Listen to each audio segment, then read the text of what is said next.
PlayOnSports.com, your destination for high school sports. It's the Bellarmine Bells taking on the Serra Padres live from Serra High School in beautiful San Mateo, California. Welcome to the PlayOnSports.com pregame show. Sean Hennessy here with you, joined to my right side, Philip Kern. A beautiful day here, Philip. I might need to bust out the old SPF 50 because the sun is out. Picture perfect setting here for one of the biggest matchups in the entire Central Coast section. We have number 1 Serra taking on number 2 Bellarmine.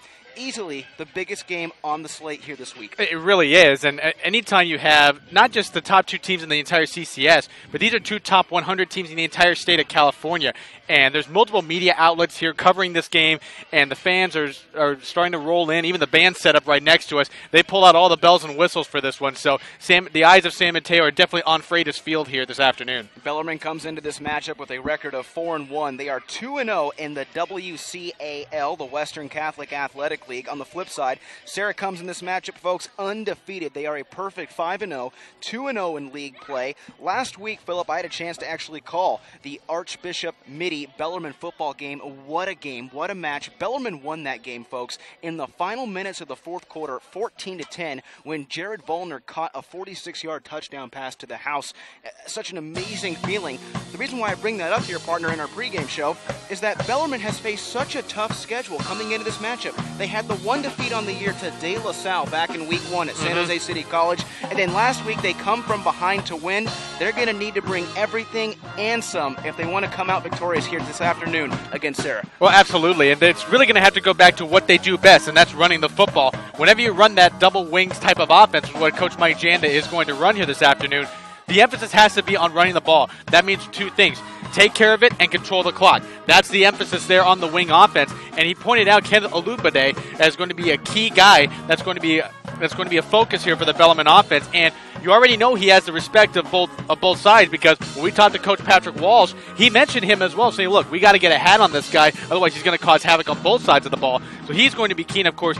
The guy who threw the ball to Vollner last week to win a KJ Carter-Samuels coming through in the clutch. There will be moments where they'll have to throw the ball just to give Serra some different looks. That way they don't key on the run game. So he may not have a whole lot of chances to make something happen, but he's got to make the most of them if Bellarmine's going to have any shot of leveling the playing field here. You're tuning into the PlayOnSports.com pregame show. We're about 5 minutes away from the opening kickoff here at Serra High School. Once again, it's the Bellarmine Bells taking on the Serra Padres. Serra ranked number 1 by just about every media outlet here in the Central Coast section for Bay Area schools. Bellarmine a close number 2. A lot on the line here today, Philip. So when you take a look at these 2 teams, you have quarterback KJ Carter-Samuels of Bellarmine. On the flip side, Zach Kazikoff, the quarterback for the Serra Padres. But you mentioned something a second ago that I want to hit on. Both these teams at one point in this ballgame will run a similar offense, the double wing. What kind of advantage does that give to either squad? Because you got to figure both teams' coaching staffs have a good understanding of how to stop the double wing. It really all comes down to what type of athletes they have, because when you run similar schemes, it all comes down to your type of personnel.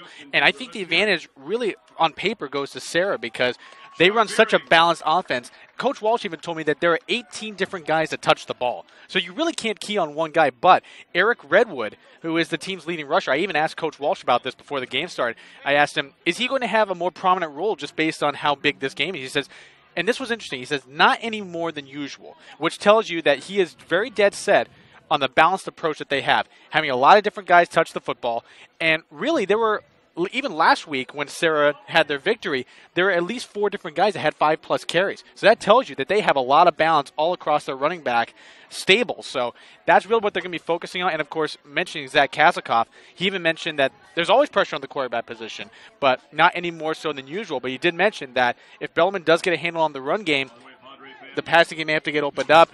The pass rushers can just pin their ears back and just go towards Kazikoff. So he was really emphasizing establishing the run and getting it going early and often. Eric Redwood, no doubt about it, he's the main go-to guy in that offense. It's going to give a chance for other guys like Matt Baida, Josh Cordova at the wideout position perhaps. Maybe we're going to see some trickery here because, like we mentioned, folks, both these schools run a similar style offense. Bellarmine known for that double wing, bunched up style offense where they usually have at least 3 running backs and or fullbacks on the field. Every now and then, Serra will switch switch it up with a spread option style. Let's take a look at the defenses now. When we look at Bellarmine, they run that 3-5-3 look. If you want to take a look and compare it to some other schools, almost like a West Virginia-style defense, they'll bring a lot of linebackers up to the line. They've got some killer linebackers, Philip. When you look at that roster, Daniel Fields, Joe Castagnani, Kenneth Olugbodi. This kid is an absolute stud, averaging over 10 tackles per game. What is Serra going to have to do to take control of that Bellarmine defense? Well, they're going to have to make sure they have gap discipline, and that's really what a running game comes down to. It's going to come down to how the offensive line can win the game in the trenches, because that is where the running game will be established. And here's the thing. Coach Walsh, you mentioned this before, I'll say that again. Keeping a hat on Olugbodi, because if they do not, if they allow him to roam free, he's going to bottle up that run game just because of how fluid he is sideline to sideline. So being able to do that is going to be a very, very big key. But it's also going to come down to this. How disciplined are the running backs going to be in following their blocks? Because that is really going to be a big key. I had the pleasure of covering a game yesterday between Pioneer and Leland. And the big difference between Pioneer winning that game is because Pioneer's running backs had the discipline to follow their blocks and to see the whole through. They weren't trying to hit a home run on every play. And it's going to be tempting because it's going to be a very smash-mouth type of game just because of the similarity of styles. But the running backs are going to have to stay disciplined, take what the defense gives them early on, because early on both teams are going to have the staminas up, they're fresh, they're ready to go. We're going to see how that progresses throughout the third and fourth quarter, because if they keep up that bruising style, keep disciplined, the big plays will come. So they have to stay patient. You're tuning in to the PlayOnSports.com pregame show, just under 5 minutes away now from the opening kickoff here at Serra High School. We're broadcasting this one to you live from the bleacher section, folks. We're outside. We've got the sunscreen on. A beautiful day. The sun is out, around 75 degrees here in San Mateo, California. We've got number 2 Bellarmine taking on number 1 Serra here on PlayOnSports.com.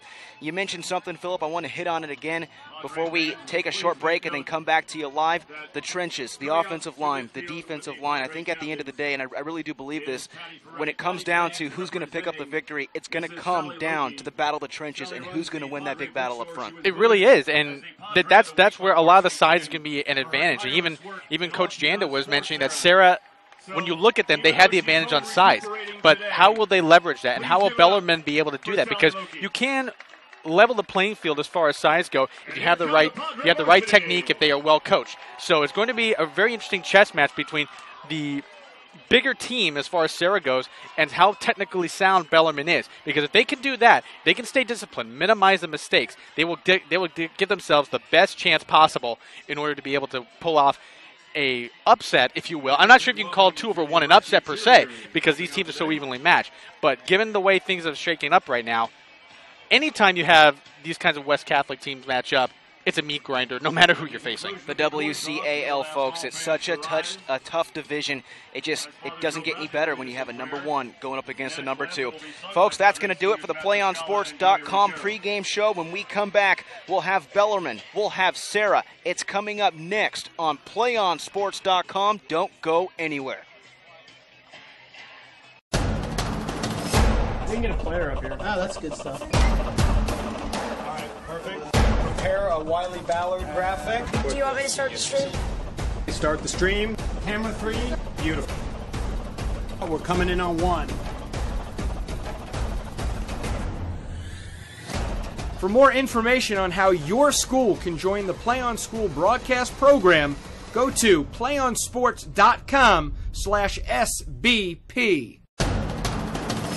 We can get a player up here. Oh, that's good stuff. All right, perfect. Prepare a Wiley Ballard graphic. Do you want me to start the stream?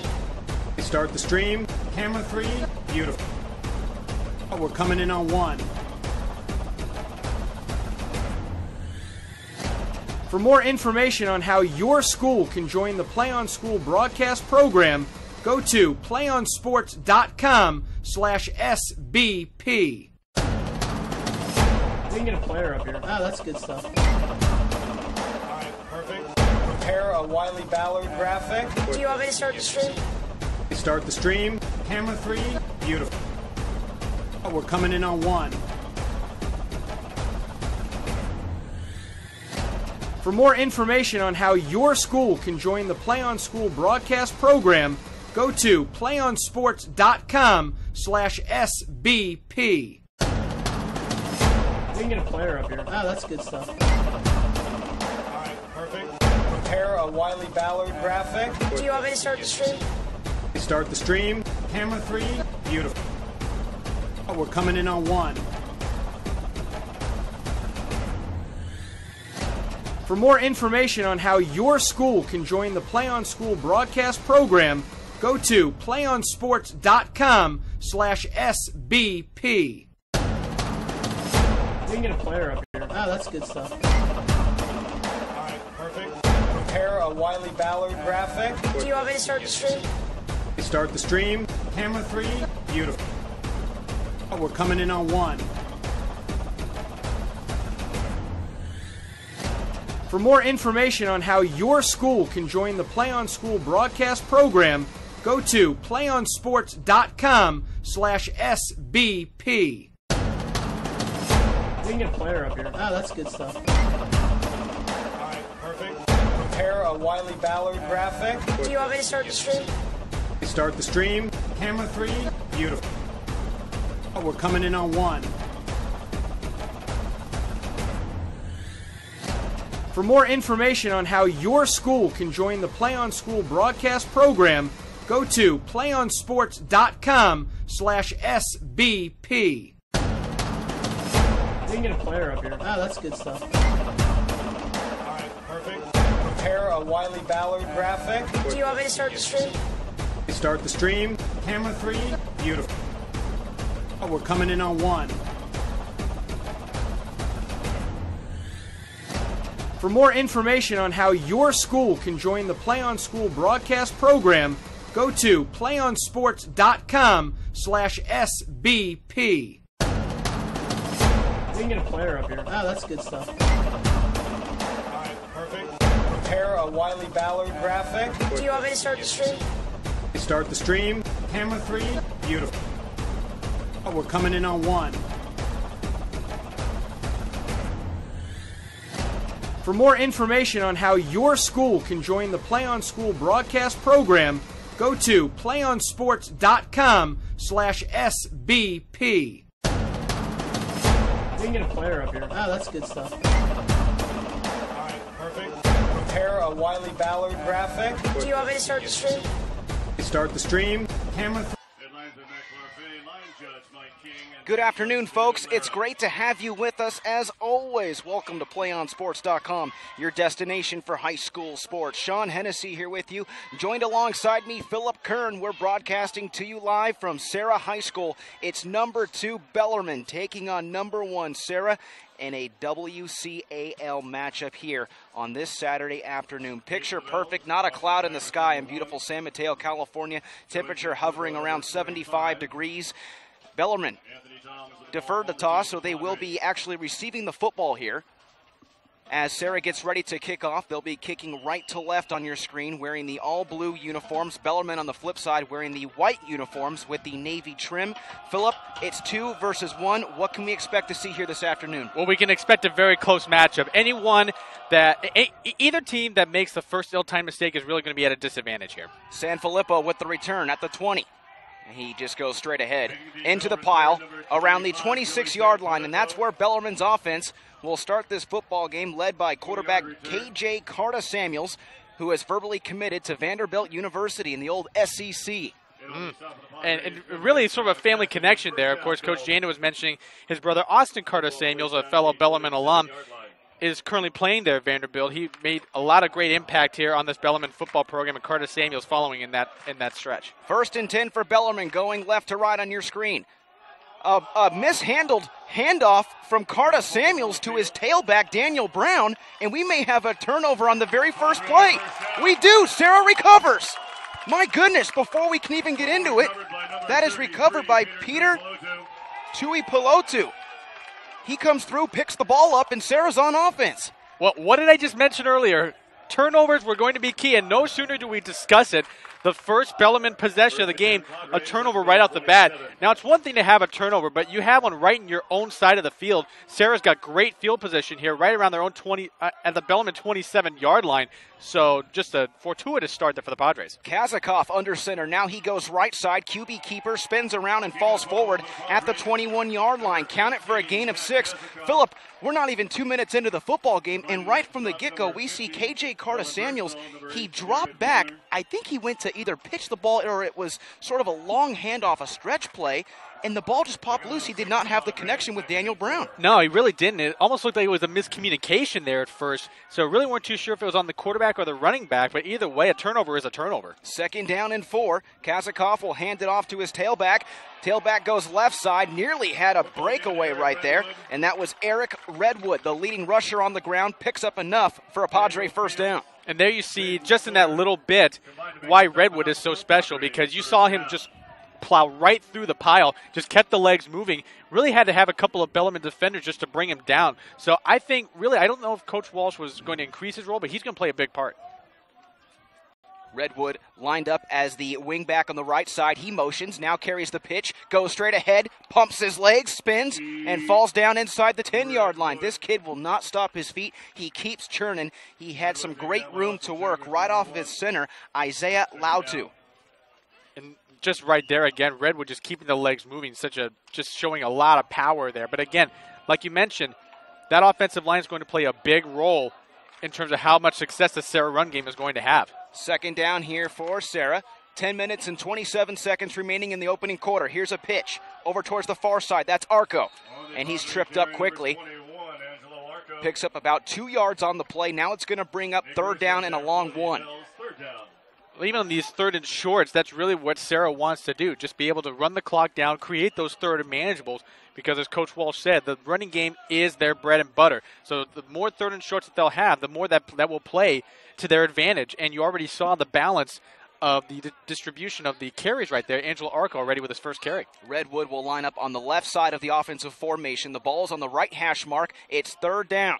Pitch, Redwood, right side, shuffles back inward, appears to get the first down, but the Bells swarming up. Coming up and making the first hit was Austin Changros. It's going to be 4th down. The Bells stop him. A big stop there, and really a good testament to the Bellarmine defense. I mean, they already had their backs against the wall with that turnover on their own side of the field. So Serra had a short field to work with already, but to force them into a 4th and short, it's going to be a minor victory, but depending on what Serra does here, they've got to stiffen up here a little bit and just go for it one more time. It would be a 22-yard field goal from this range. It's 2 yards outside the PAT range, but they're going to go for it. It's 4th down. Redwood in motion. It's a fullback dive straight ahead. It's good enough for a first down. Simple play, but executed beautifully by the right side of that Padre offensive line. And really just a little bit of hang time there by the Serra running back. That was Fia Malapai right around there. So just kind of took off right there and just kind of sailed over the offensive line. Matt Dickerson, Ryan Rudolph, Isaiah Lautu, John Beering, and Cody Brown make up that big Padre offensive line. Double wing formation in full effect. It's 1st and goal. Here's the pitch. Redwood up the middle, turns his legs. Touchdown. Serra strikes first on their home turf. There you see the crowd already getting into it. I mean, really nothing fancy about that drive, but I'll tell you what, that's exactly how Serra wanted to start. Take the turnover, convert it into some early points, and really took some time off the clock there. So that's exactly the type of drive that the Padres wanted to have start. So if you're the Padres right now, you can't imagine a better start for your squad. Anthony Toms, the kicker, will line up for the PAT try. Bellarmine just stunned. They ran one offensive play and fumbled it on the QB exchange. Tom's PAT try up and good. So Serra strikes first here in the first quarter. 8 minutes and 44 seconds remaining in the first. It's 7-0 Padres. You're tuning in to PlayOnSports.com. Thank you for tuning in, ladies and gentlemen. A great afternoon here at Serra High School. We have a wonderful lineup matched up for you today. It's Bellarmine taking on Serra, number 2 versus number 1, back-to-back weeks here, Philip, where Bellarmine has had to travel on the road and take on, I mean, we're not talking a tough opponent. This is a crucially tough opponent, not only because, A, they're ranked, but B, this is a league matchup in the toughest league in the CCS, the WCAL. Oh, exactly, and especially with first place on the line, let's not forget that. I mean, Serra is the early leader here in the West Catholic with a 2-0 record, but again, like you mentioned, I don't think Bellarmine needs to be reminded very much about how big this game is. I mean, anytime it's 1 versus 2, sort of the matchup speaks for itself. And when you've got a whole bunch of media outlets here covering the game, I even saw a KGO Channel 7 truck here on my way in walking into the stadium. Shows you how big it is. Oh, absolutely. So, I mean, I don't think either of these squads need to be reminded about how big this is, but I mean, the matchup kind of speaks for itself. The stands are already electric here, and it's already a great start here to this afternoon. Toms boots it away, a high end-over-end kick taken at the 5-yard line. This is Changras breaking away, puts on a move at the 30, spins at the 40, and tackled around the 41. A solid return by Austin Changras. And you can never underestimate how crucial special teams are going to be, especially that kind of return. So that gives Bellarmine a little bit of an extra boost there for their second offensive possession, and you would think that they would want to keep control of the ball a little more. So I'm pretty sure Coach Jana has already talked to Carter Samuels, trying to make sure that any sort of miscommunications have already been ironed out and try to get this double wing offense going, because once it gets going, you can really run a lot of time off the clock. Dominic Luca, Alex Rollins, Daniel Fields, Colin Birdsell, and Joe Castagnani make up the Bellarmine offensive line. It's 1st and 10. Bell's going left to right on your screen. Play action. Carter Samuels steps up. Good pocket, and he completes the pass. That's Jared Vollner down the near sideline. A huge gain on 1st down as he takes it into Serra territory. I'm a little surprised Bellarmine going to the pass so early right over there, but a very nice play action, and that's what you can do when you have a lot of threats in the backfield. You can really have the defense sort of creep up and bite on that play action, and Vollner was just out there in the flat. Very nice throw by Carter Samuels, and gets him another set of downs. Bellarmine 1st and 10 from the Serra 35-yard line. One wide receiver lined up to the near side. Ball on the right hash mark. It's 1st and 10. Handoff. This one goes left side. Tail back up the middle. And taking the carry was Kenneth Olugbodi. This kid is huge, folks. Leading tackler for the Bells. I should say one of the leading tacklers for the Bellarmine Bells. But this kid's a stud. He's a magnet. He's a dart. He's always on the football. Yeah, he really is. And you see his prowess right there just on that carry. It was only about 5 yards, but he really didn't have a whole lot of room right at the line of scrimmage, so kind of had to make something happen on his own. But kind of sidestepping some of the tackles there, really fluid on the hips as far as shooting through the hole right there. So good start there for Olugbodi. 7 minutes and 56 seconds remaining here in the first quarter. Serra with a 7-0 advantage over Bellarmine. Carter Samuels once again. Now he's under pressure. Runs into his own guy. Tucks the football away. Tries to scramble. Lowers his shoulder and is tackled just outside the 30-yard line. He made something out of nothing there, Phillip. Ran into his own guy. Tucked the ball away. We even saw a spin move right there from the Vanderbilt commit. No, he had to make the spin move because as soon as he was dropping back, it was as if the pressure from the Serra defense was just coming right on him. It didn't really look like a blitz starting out, just a standard three-man rush, and they were on him within about 2 seconds, so really couldn't make a lot of reads. It looked like it was a designed drop back, but nice heady play by Carter Samuels to at least get back to the line of scrimmage. Now it's 3rd down and 4 for Bellarmine. They line up with 2 wide receivers over towards the left. They have the ball in between the hashes around the Serra 30. Delayed handoff. Olugbodi tripped up and nailed. Nowhere to go. He tried to get away and break through that offensive line, but he had nowhere to move as Fia Malapai made the tackle. And just drew himself towards the ball, and really those 3rd downs really show a lot about the offensive identity of Bellarmine. It really shows that they are wanting to establish that run game early.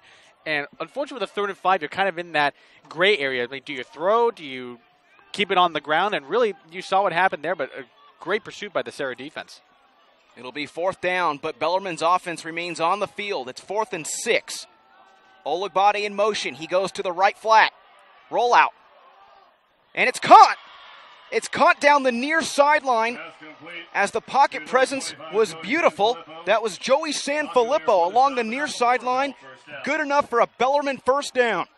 And I like what they did with rolling out Carter Samuels to his throwing side, being able to give himself a little bit extra time. The pocket not exactly holding up so far in this possession, so taking advantage of his athleticism, rolling it out to the throwing side, and a nice catch by Sanfilippo, staying in bounds, giving his quarterback a good target to throw to, and big fourth down conversion. I tell you what, Sanfilippo had a phenomenal game last week versus Mitty. Several key catches in that ball game. One that gave Bellarmine a shot to take it down to the 5-yard line where they set up their first touchdown. Now it's 1st and 10 for the Bells. This will be a pitch to the far side. Taking the ball is Gavin Lynham as he cuts it back towards the inside. Picks up about 2 yards on the carry, so it'll bring up 2nd down. We have 5 minutes and 35 seconds remaining in the first quarter. And now I think you see Bellarmine just sort of getting the wheels in motion here a little bit. I think just with that first turnover on the first play of the game, I think there may have been a little bit of butterflies, perhaps just with how big this game is. But sometimes you just need to get hit a couple of times just to knock the butterflies out, and it looks like they're doing well now. That's the old saying, once you get your first lick, you're ready to go. Exactly. 2nd down and 8. Carter Samuels orchestrating the double wing. Now he rolls out towards the near side, nearly runs into his own player. Now he tucks the ball and falls down. He had a back next to him as he was trying to roll out. That was Gavin Lynham. And for a moment there, Philip, he nearly tripped into him. That could have been a huge loss. And then something else I was noticing with the Serra defense, anytime you do sort of a quarterback rollout, you look to see if the quarterback's going to keep his eyes downfield, trying to make the defense sag back. It looked like he wasn't doing that, so that enabled the defense to just go upfield and really stop Carter Samuels before he could really do anything. So on those rollouts, we're going to have to see how well Carter Samuels can kind of keep the defense on their heels, keep the eyes downfield, and that will create some running lanes for him. Matthew Dickerson, Brendan Hissau, and Daniel Lavalu make up that defensive line for Serra. It's 3rd down. Ball will be placed in the right hash mark. 4 wide receivers lined up for Bellarmine, 2 to each side, as KJ Carter Samuels lines up in the shotgun. Flings it towards the far side, hits the motion man. That's Sanfilippo, breaks away into the end zone for a Bellarmine touchdown.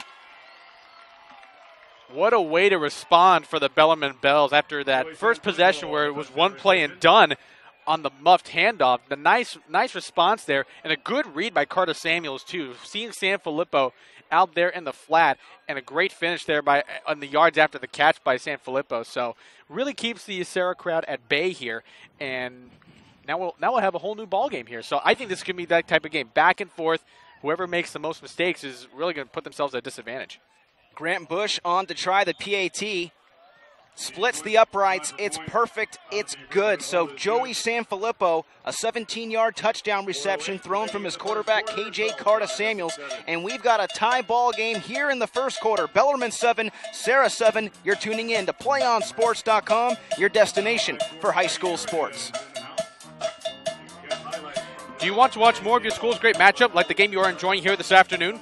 Tell your school to sign up for the PlayOn Sports School Broadcast Program. The program allows schools to broadcast all their games and other activities on the web. For more information, go to playonsports.com/SBP.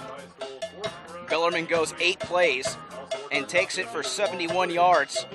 And they cap it off with a 17-yard touchdown reception to Joey Sanfilippo. He motioned out of the backfield on that last play, Philip, from near side to far side, caught the ball, stopped, juked his corner that was covering on the far side, and then took it up the middle. The kid is lightning in a bottle, so fast. No, he was, and just great feed there by Sanfilippo to avoid the corner for Serra that was trying to wrap him up, and having the presence of mind just to go through and finish the route. And that's one of the great things. This is what I've liked about Sanfilippo early on. He's been able to give his quarterback a chance, giving himself a good target to throw to, and he's been utilized early on. I mean, I've been a little surprised at how much Bellarmine has thrown the ball early on in this first quarter, but with the running game not quite clicking yet, KJ Carter Samuels has been called on early and often. He's answered the call. Correction, it was 8 plays for 59 yards on that last scoring drive for Bellarmine. Beautiful kickoff by Grant Bush. And folks, if you tuned in to the Mitty-Bellarmine game last week, you noticed Grant Bush has an absolute cannon for a foot. I mean, call it what you want. This kid had 2 punts in the football game that averaged around 60 yards in distance. So keep your eye on that special teams player here this afternoon. In any high school program that has a kicker with that kind of leg really opens up a lot of things. I mean, kicking is sort of a wild card in any sort of high school game. Oh, yeah. When you can have a boot like that, you got a whole set of options for you. Padres on offense now going right to left. This is a pitch that goes towards the near side of the field. Taking it was Matt Faida, who tried to make some room along the near side, but he actually gets tripped up for a 1-yard loss. Brings up 2nd and 11. That was impressive pursuit by the Bellarmine linebackers, just going sideline to sideline. And Faita, he showed some burst there. I know it was sort of a 1-yard loss on that play, but he definitely showed some nice bursts there. So they're really going to need to keep him sort of bottled up. Otherwise, he has the big play potential. You can already see it on that play. Daniel Fields, Joe Castagnani, Alex Rollins, Kenneth Olugbade, and Austin Changros make up the Bellarmine linebackers. 2nd down, nothing downfield, and Kazakov just takes it and falls forward around the 27-yard line. He was looking down the far side of the field, saw nothing, and then brought it back towards the middle. Now it's going to bring up 3rd down and about 4 for Serra, but a great move right there by the quarterback, already showing his elusiveness early on. Yeah, it was a nice read there by Kazakov, because really when a passing game at the high school level, it's really only one read. If it's not there, you got to tuck it in and just do something else. But with as quickly as he made that read, it was a good call. Serra showing Bellarmine a taste of their own medicine, lining up in the double wing. Redwood gets the toss, tripped up in the backfield. He'll go down. It'll be a loss. What a play by Bellarmine, and making the initial hit was Daniel Fields, tying him up and throwing him down. And that's sort of the risk you run when you have an opponent that runs a similar type of style of offense, especially when Serra coming on the double wing. Bellarmine can already practice that during the week because they run that same type of offense. They see it every day. Exactly. So they already know all the options, all the potential fakes and jukes that Serra could throw at them because they run the same thing. And Patrick Walsh, head coach of Serra, mentioned that down on the field. He said, look, running is no secret for us. We've got to be able to execute it. If we don't, we'll be in trouble. It's 4th down for Serra. And lining up is Anthony Toms to punt it away. A nice high spiraling kick. San Filippo signals fair catch at the 34-yard line. Bellarmine's offense back out onto the field. We're all tied up at 7 here in the first quarter. 2 minutes and 4 seconds remaining. We're broadcasting to you live from Serra High School. It's number 2 Bellarmine taking on number 1 Serra. A WCAL matchup. West Catholic Athletic League considered by many media pundits to be the toughest division in the CCS, maybe one of the tougher divisions in the state of California. 1st and 10, Bells going left to right, wearing the white uniforms with the navy helmets. Man in motion, that's Olugbade. He's the motion man. Curtis Samuels now pitches it. Olugbade with room down the far sideline as he sprints away and goes out of bounds. A great gain on the ground, over 20 yards for Bellarmine. And a nice read there by Curtis Samuels, just keeping the ball up until the last minute. And that's sort of the thing you have to do as far as running that option play, because you have to hold it to the last minute, get the defender to commit.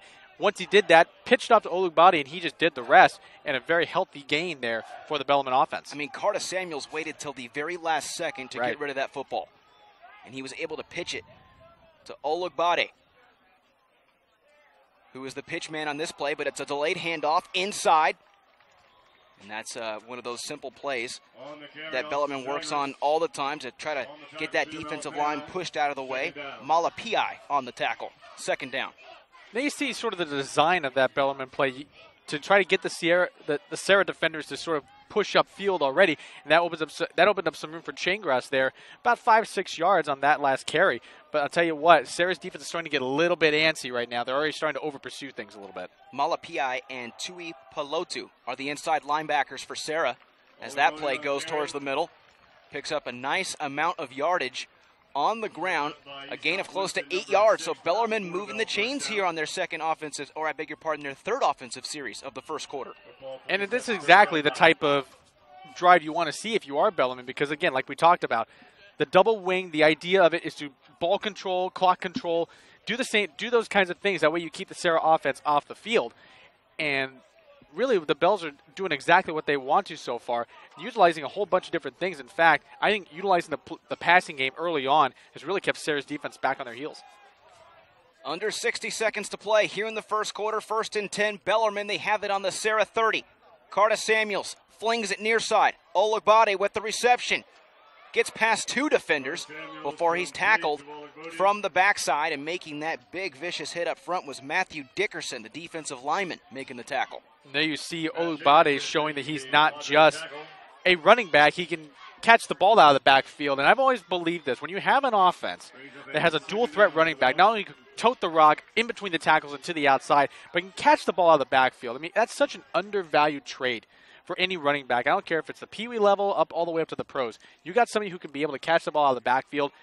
It has the capability of spreading out the opposing defense. And you compare it to those big guys in the NFL like Maurice Drew-Jones and Ray Rice, some of the better running backs that are so elusive, not only carrying the football, but catching it in the near flat. It's a great point. Here's a pitch to the far side. Sanfilippo tries to get past the defensive lineman, but gets tied up along the far side of the field.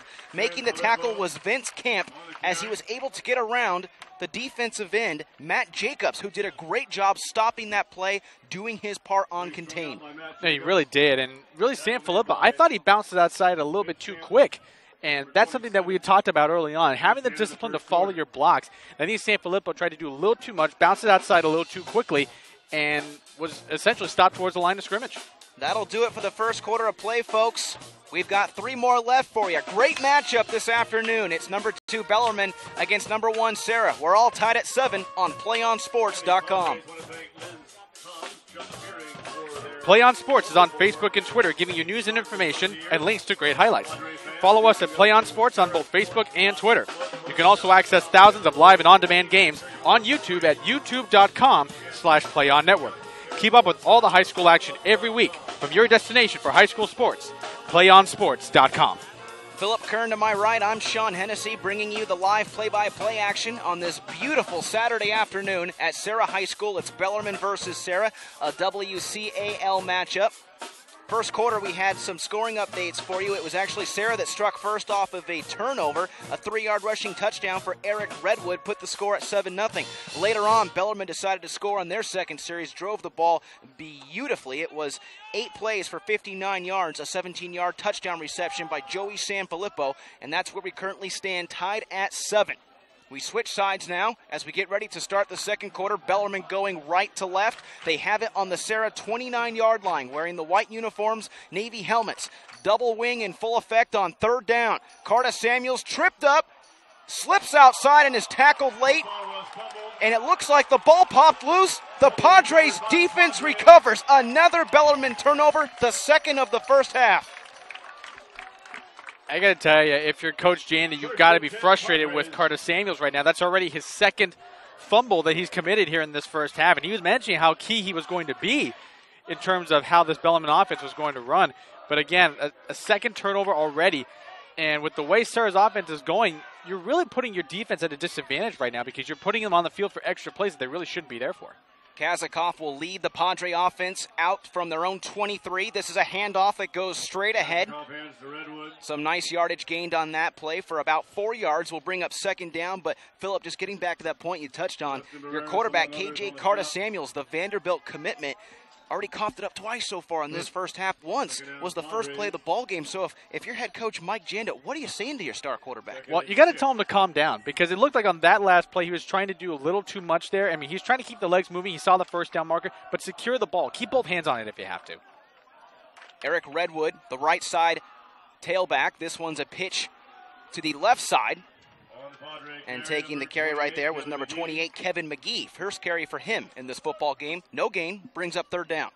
And really, the Serra offensive line just overpowered on that last play there. I mean, great job by the Bellarmine defense just to bring everybody up and really seal off any sort of lanes that they would have had. I mean, you saw on that handoff, McGee really had nowhere to go. I mean, it wasn't even a matter of not following the block because there was just nowhere to go.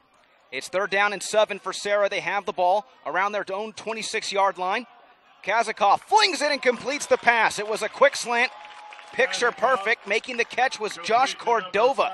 Lined up as the near side wide receiver. He beat his man, and that's a Padre first down. And that's really a throw that for Kazakov you have to be absolutely perfect, not just on the throw, but the timing of the throw. The quick slant requires just a quick release right from the snap, maybe a 3-step drop, and just fling it there.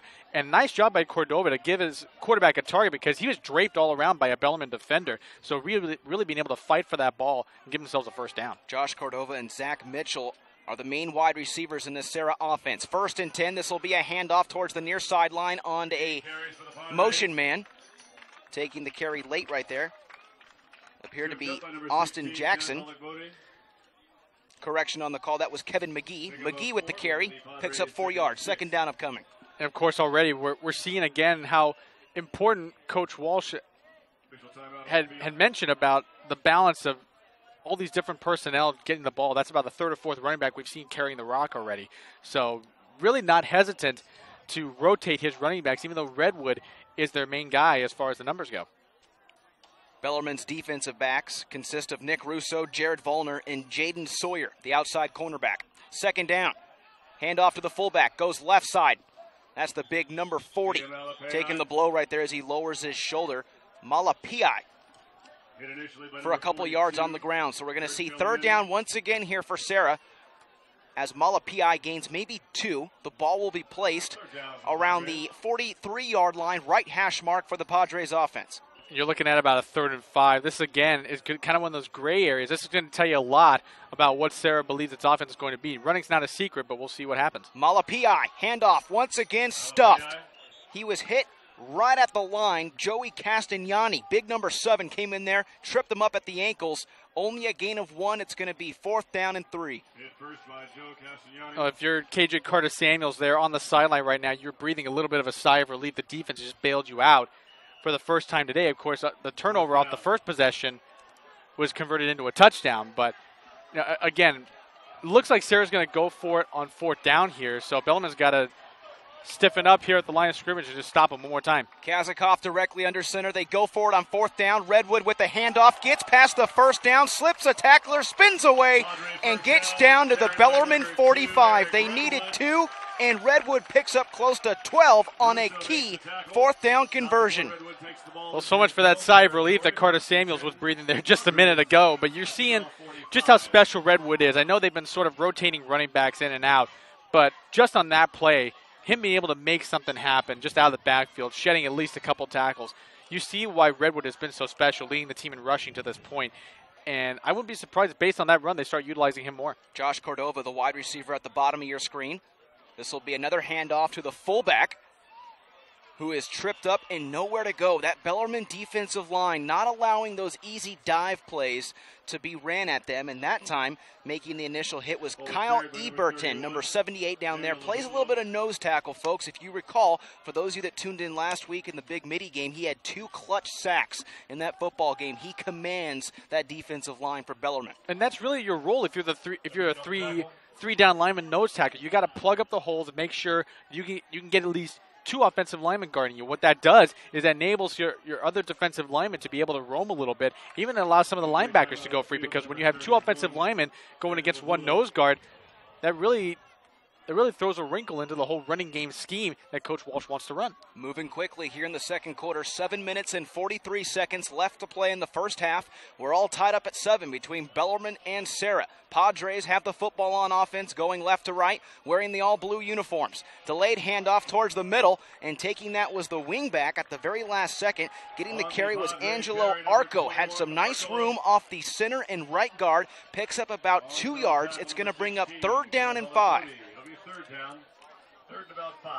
And of course, Arco, I mean, he's been sort of chipping away at this Bellarmine defense, but this is the type of drive that Serra would like to have, being able to keep the clock moving and give Bellarmine's offense less time on the field, because when you have 2 teams that run a similar offense, they're all going to have the same focus, clock control, ball control, that same thing. So whoever will be able to do that better is going to have the advantage. Kazakov, play action, fakes the pitch, rolls out far side, looking for his man. That's Redwood. Gets the first down, lowers his shoulder, stays in bounds past the 30, finally knocked out. There he is again, Eric Redwood, coming out of the backfield, catching another one. We talked about it, Phillip. Such a valuable tool that you can utilize in an offensive attack. Not only can the kid carry the ball, but he can catch it and take it for key first downs. Yeah, and this is one of my favorite plays right here, the play action pass to the halfback, because what it enables for the defense to sort of draw to the quarterback a little bit. That leaves Redwood out there in space. And what you want with such a dynamic playmaker like Redwood, get the ball to him in space. He can make a lot of stuff happen. We've already seen how special he is. So being able to get that first down there, really, really key for the Padre offense. 6 minutes and 48 seconds left to play in the second quarter. This is Arco along the near side, trying to get past the Bellarmine defense, but they sniff it out. They sniff it out up front, making the tackle. Down along the near side of the field was Court Calomini. A key tackle right there by Bellarmine, dragging him down by the back of his jersey. It was a tough run there by Arco, but he was able to at least get something out of it. So you have about a 2nd and 6 at this point, but Serra's really starting to assert itself on this drive here. And really all it comes down to was the turnover by Bellarmine. Of course, a second turnover here in the first half, and Serra's doing exactly what they want with it. This time it goes towards the far side. Ball carrier takes it off the left side of the offensive line, lowering the shoulder. Another great play for the Serra offense, enough to move the chains. And Matt Faida showing great discipline to follow his blocks. It would have been very, very tempting to just kind of cut off to the outside and try to make a home run out of it. But you don't need to do that right now. Just follow your blocks, wear down this defense, and eventually the big plays are going to come. And Faida was showing great discipline to follow his blockers to get the first down. Ball's on the 14-yard line, 5 minutes and 49 seconds remaining in the second half. 13th play of this offensive drive upcoming, as Kazakov looks like he takes it on the QB turnaround. He had Redwood right next to him, and Redwood actually took the ball on the left side. When they run that double wing, it makes it so difficult to kind of key in and see who gets that football. It's such a bunched-up style or offense, rather. At any given time, you could have 3 different running backs and or fullbacks down on the field. That one goes for a gain of 4. Yeah, and on that time, and like you mentioned before, I mean, that's just one of the advantages of running this type of offense because everything's so bunched up. All the sight lines are sort of blocked off, so you really can't see who's going to get the carry. But Redwood being utilized early on and often with good reason. Handoff towards the near. Boy, you want a way to redeem yourself after a second turnover in the first half. There's the way to do it. I mean, Carter Samuels, I think he had a little bit extra on that run. He was not going to be denied. He had about 2 or 3 Serra defenders trying to stop him, and he just kept the legs moving and just kept the momentum going forward and was able to finish off that run. I'm sure as much criticism as he'll probably have for those 2 turnovers, he redeemed himself right there. Here's Bush with the PAT try. Splits the uprights once again. It's good, and what a ball game we have here in the first half as KJ Carter Samuels redeems himself after those 2 turnovers, and he takes it into the end zone from 4 yards out. We're all tied up at 14 now, and we have just over a minute left to play in the first half. You're tuning in to PlayOnSports.com, your destination for high school sports. Thank you for tuning in on this lovely Saturday afternoon, folks. We've got a great matchup here this evening, or I should say this afternoon, rather. Normally used to doing those big Friday night 7 o'clock kickoffs. Yeah, exactly. So here we are, a different venue, a different setup, a 1 p.m. kickoff this afternoon at Serra High School. No lights at Serra High School, so that's why they typically try to get those day games in. But it gives it kind of an old school feel, if you will, those I guess you could say the Big Ten football games. You know, you see a lot of those Michigan State games, Ohio State games played around 12:30, 1 o'clock. You know, it has that type of feel. Really does, and this matchup has been everything we expected coming in. I mean, and we had high expectations for this game. I mean, we talked about number 1 versus number 2 in the CCS, 2 top 100 teams in the state of California, and both teams have lived up to the billing. Really a testament to how they prepare this week. Here's the ensuing kickoff. Redwood in the back of the end zone, and that will be an automatic touchback. Quick scoring recap for you at home. Bellarmine went 6 plays on that series for 61 yards. It was capped off with a 4-yard rushing touchdown by the quarterback, KJ Carter Samuels. We're all tied up at 14 now here in the second quarter, and the game clock shows 1 minute and 17 seconds left to play as Serra's offense heads out onto the field. They have all 3 timeouts remaining. They haven't used a timeout. What I'm actually more surprised of so far is how clean of a football game it's been. Really, the only big penalty I can recall was that offsides in the defense, as Kazakov just throws this one up. Obviously some miscommunication with Zach Mitchell. He was looking for a fade, but Philip Mitchell just stopped after 5 yards. Yeah, I think even Mitchell was looking back at Kazakov kind of going, wait, where was I supposed to go? He sort of had that confused body language out there. But Mitchell, I'm surprised they aren't utilizing him more. 6'4", 190-pound target. I mean, that can create a lot of mismatches against this Bellarmine defense. Jaden Sawyer, the cornerback, was in the neighborhood. Second down, Kazakov looking near side. And that one's incomplete. San Filippo providing the coverage. Matt Faida was the intended target. The ball is overthrown. Brings up third down. 2 big incompletions. Barely takes time off the clock, Philip. There's 1:09 left to play. Heck, Bellarmine may not have to use any more timeouts if Serra keeps doing incompletions. No, they probably won't. And I think the Serra Silent was wanting a flag because they thought that San Filippo was putting a little too much contact there on that last throw, but really both guys were going for the ball, so really no need to throw the flag, so nice coverage. Josh Cardova at the bottom of your screen. It will be a handoff to Arco, and Coach Walsh kind of felt what we were talking about. He said, you know what, we're not going to take a chance and pass it. We'll just rush the ball, see what we can get. They get 1 yard. It will bring up 4th down and 9, and Bellarmine burns their second timeout. It stops the clock at 1 minute, 2 seconds remaining in the second quarter. Well, now you can sort of sense the momentum shifting to the Bellarmine sideline right now. It just really everything just sort of turning on its head right now. I mean, you would think if you were to tell Bellarmine before this game started that they would commit 2 turnovers in the first half and still be tied with Serra at 14 I wouldn't at have halftime. believed you. No, I wouldn't have believed it. And if you would have told Bellarmine that, they would have said, oh, yeah, we'll take that. We will take that, because they've really sort of capitalized on the opportunities they've been given. And, of course, Serra, they were able to capitalize on that first turnover, but weren't able to do anything with that. Actually, I stand corrected. Both their touchdowns have been off Bellarmine turnovers. So it's not necessarily anything wrong with what Serra's done offensively, but their defense, I'm telling you, even though they forced the 2 turnovers, they've let too many big plays happen. That's really what's happened with both these Bellarmine scoring drives, that there's been one big play that has been the catalyst to have them keep going. Bellarmine's football team is tenacious. They have no problem with trying to come back in a football game, and I tell you what, they have 6 CCS football championships that prove it. They've been around, and they're capable of doing some damage. It's 4th down. Toms lines up to punt, has pressure, it's blocked. Bellarmine recovers and will take it into the end zone. That's a touchdown for Bellarmine. Recovering it is Daniel Fields, and Bellarmine takes the lead. My goodness, what a rush there to get the punt, and of course Daniel Fields with the recovery and taking it into the end zone. That's why you call it special teams, because there is always that one moment, and it usually isn't either by the offense or the defense, but special teams is what makes the difference right now. And Bellarmine right there, my goodness, what a way to turn this game on its head. I mean, I know it was kind of heading that direction anyway, but now the momentum's already on their sideline.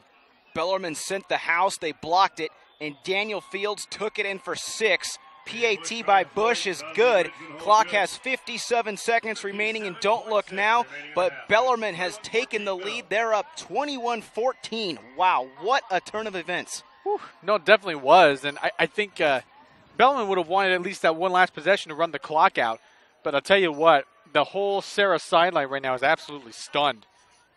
I mean, they were already sort of sitting on pins and needles anyway, because Bellarmine was keeping with them step for step, but now you throw that special teams play in there, the block punt return for a touchdown. Now everyone is just kind of scratching their heads going, what in the world's going on here? And I'll tell you what, Bellarmine came to play. I mean, not saying that Serra didn't, but Bellarmine's just doing those extra things right now. They've had the big play advantage, and that's really been the key. Of course, the big play there with the block punt return for a touchdown.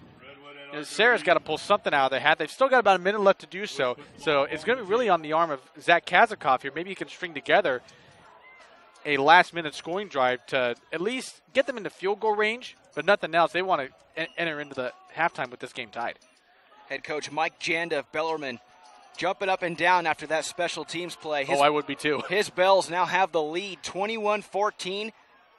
Beautiful kickoff by Bush. I can't talk enough about this kid's foot. Another kickoff into the end zone for a touchback. And we'll see if Serra can start all over again and probably, right the ship here. That was such a horrendous offensive series right there. And at the very end, it just kind of put a cap on everything with that punt block into the end zone. Picking it up was Daniel Fields, the outside linebacker. No, it really did. And that just sort of summed up that whole last possession. So we're going to see if Serra employs more of that spread option attack. And, of course, keep in mind, they will have the ball starting in the second half. So not as much pressure to score on this drive. Kazakov takes the ball himself, reads the linebackers, and is finally tackled at the 29-yard line. Making the hit for Bellarmine was Dominic Luca, one of the captains for the Bells. Of course, Coach Jana was talking about Dominic Luca before the game started, how he was saying that he really needs to step up in order to contain the Serra offense. And, of course, there you see him there making a stop. Of course, it's going to be a second and short now at this point, but he highlighted him as a very key contributor, and you can see why. He did mention that Luca will have his hands full.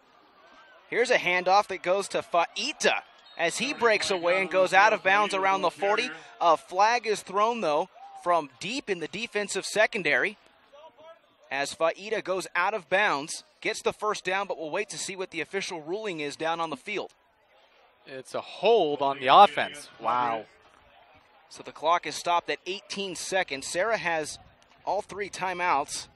but they may just let this one wind down and go to half and kind of lick the wounds, so to speak, and regroup, because they were really ahead in this football game. They capitalized on those 2 turnovers, Philip. And then all of a sudden that special teams play, I mean, this crowd is just dead. After what happened, it kind of just sucked the air out of the Serra atmosphere. It really did, and that's what special teams can do for you.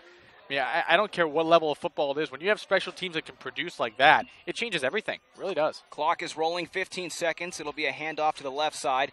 Bellarmine wants nothing to do with it. I tell you what, that defensive line is just so impressive. Another tackle, as coming up and making that one was Justin Barreras, sneaking in there, throwing the ball carrier down, and the clock will now roll to 0. What a turn of events we have here as the first half comes to a close. It's Bellarmine 21, Serra 14. Something tells me, though, this ball game's far from over. Oh, no. We're going to expect to see this being so tight all the way to the end. Both sidelines are going to be sitting on pins and needles. I mean, we're standing on our chairs right now because the Serra Padre cheering section right in front of us has not sat down this whole first half. But I'll tell you something right now. This whole Serra sideline, like you said, the wind's just out of their sails right now. So Serra's going to have some sort of big play to get them back in it, because I've said this before. Bellarmine has the big play advantage right now. They've had a couple of big ones in order to get those scoring drives going. And Serra, while they've done a good job controlling the clock, controlling the time of possession, it's kind of lulling everybody to sleep, unfortunately. So they need to have some sort of big play to get everybody back into this whole thing. Head coach Patrick Walsh of Serra will have to regroup his guys, and head coach Mike Janda of Bellarmine will have to fire up his Bells, because his Bells have a 21-14 lead here at the half. Folks, don't go anywhere. Philip and I are going to take a short break. When we come back, we'll have some first half statistics and analysis for you right here on PlayOnSports.com, your destination for high school sports. Don't go anywhere.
Welcome to the PlayOnSports.com halftime show. Philip Kern to my right, I'm Sean Hennessy.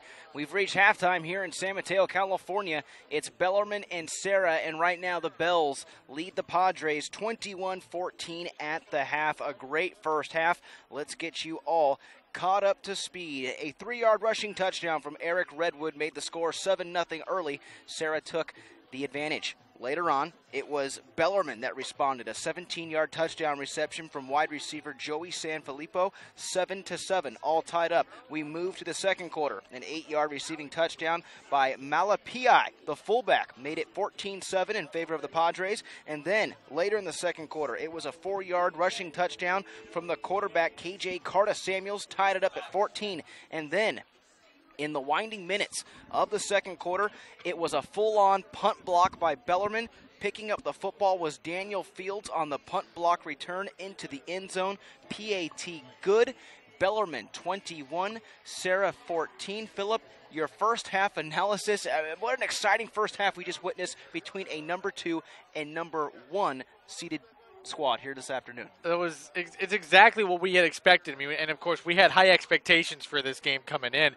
But what a mad dash towards the end of the first half. And I think everything that just sort of turned on its head with that special teams play, of course, the block punt being returned for a touchdown. I'll tell you what, you mentioned this before, and I'd have to agree with you. This sucked the life out of the entire Serra sideline. I mean, just case in point, the cheerleaders were doing their halftime routine, and only a smattering of applause. I mean, not that they did anything wrong, but I mean, they're still kind of reeling from everything. So I think Bellarmine has sort of exceeded my expectations a little bit because I thought on paper Serra would have the advantage just purely from a size standpoint. And you look on the field, and you would think that would be the case.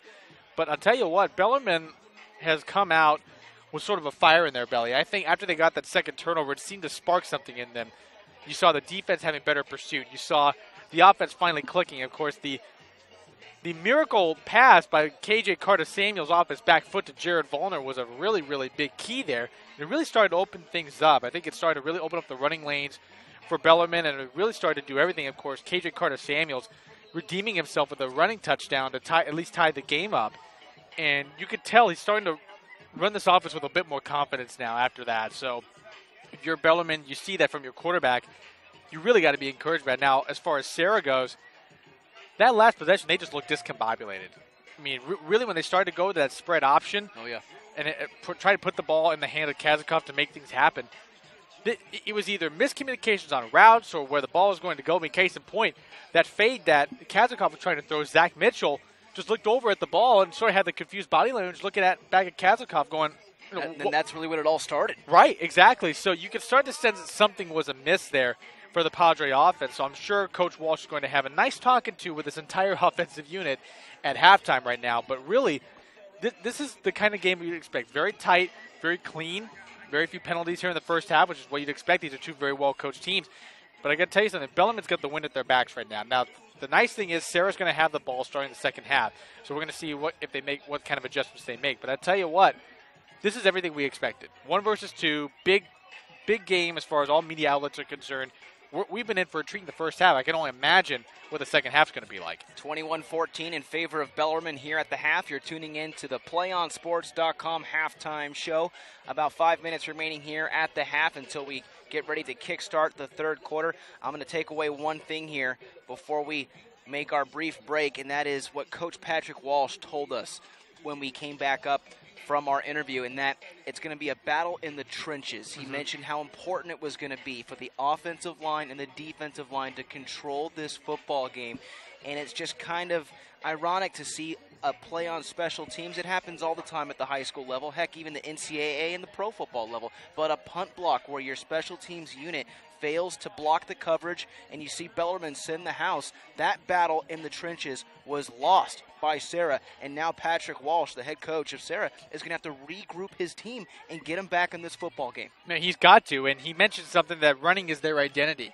Well, the sad part is that identity is being sort of bottled up.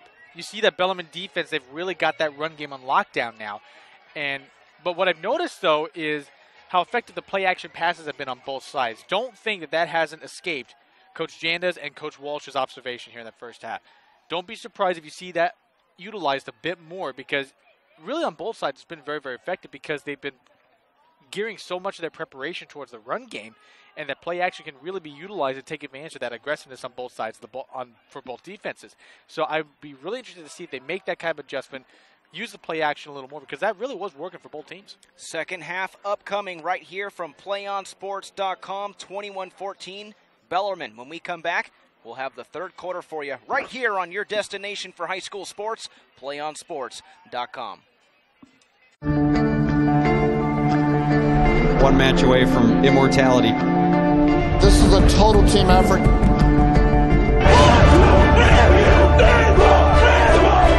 We're gonna come at you. One shot at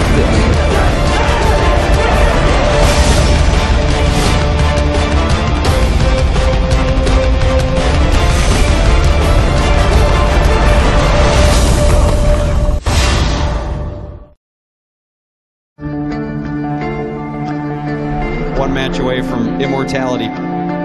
This is a total team effort.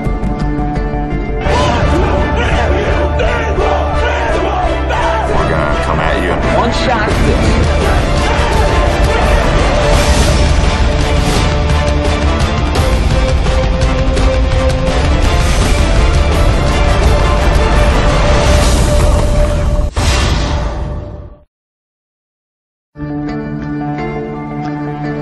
One match away from immortality. This is a total team effort.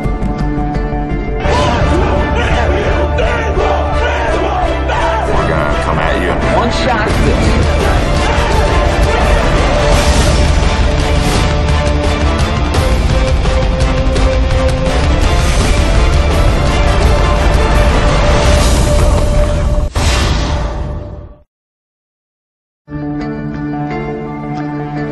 One match away from immortality. This is a total team effort.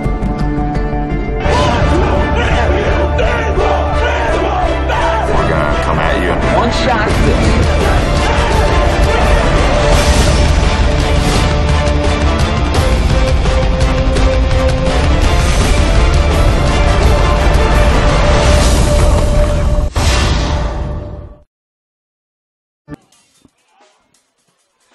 Welcome back to San Mateo, California. Bellarmine and Serra back out onto the field as we get ready to start the second half. Philip Kern to my right. I'm Sean Hennessy bringing you the live play-by-play action. Bellarmine 21, Serra 14 at the half. At the very end of that second quarter, Bellarmine blocked a punt. Recovering it was Daniel Fields taking it to the end zone, and that's how Bellarmine took the lead 21-14. Now both teams coming back out here, Philip, are going to get a chance to see one of the more exciting second half finishes in all of Central Coast section football. Straightforward, what can we expect to see? Let's start with Bellarmine. What can we expect to see from the Bells? Well, I would think at this point for Bellarmine, you saw the success they had on the play action pass with KJ Carter-Samuels. And I think at this point, you've had the halftime talk with him to try to calm him down a little bit because he did look a bit shaky at times. But I think you're going to expect to see him take a more prominent role in that Bellarmine offense because really a lot of the big plays came from his arm. And so don't be surprised to see him utilize a little more. And, of course, he had that big touchdown run to tie the game. So I would expect to have him to continue to be an integral part of that offense. And since Serra's going to be receiving here to start the second half, what can we expect to see from the Serra offense to get back into this football game? Well, you would have to expect Coach Walsh to try to reinforce the concept to his guys about winning the battle in the trenches because they got beat in the first half. They really did. Case in point was that block punt for a touchdown. Re-emphasizing to his guys that the game is one of the trenches. That's where they are best suited to have this game go. And really, just what's got to be concerning a little bit was that last possession where Kazakov couldn't make any sort of completions. Got to get him refocused, try to get him to make his right reads, and then just kind of go from there. But everything's got to stem back from that run game. Redwood and Arco back deep to return the ball for the Padres. This one goes into the end zone. Another great kickoff by Grant Bush for a touchback. Serra will start the third quarter. From their own 20-yard line, they trail 21-14. We'll see if their offense can get things rolling, led by quarterback Zach Kazakov.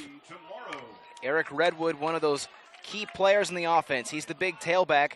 Matt Faida, another one of those big guys, going to have to step up big time here. That offensive line, Matt Dickerson, Ryan Rudolph, Isaiah Lautu, John Beering, and Cody Brown leading the way up front. We'll see if they can do it on this first offensive series of the second half. From their own 20-yard line, Kazakov under center. Hands it off to the fullback. Straight ahead, bowls forward, driving people down to the 30-yard line. Eric Redwood, a gain of 10. Now, I know Coach Walsh was always talking about how he prides his offense on being very balanced. But I got to tell you, you may have to scrap that because really the only running back that was really getting anything going was Eric Redwood. And you saw right there, just sort of plowing through that defense to get the first down. They want Serra to get back into this game. They may have to feature Redwood a little more. I know that's not exactly what Walsh wants to do, but they may have to do that. Bellarmine stacks the line with at least 8 players up around the line of scrimmage as the ball carrier goes right side. That's Angelo Arco. Takes it forward for a gain of 3, second down.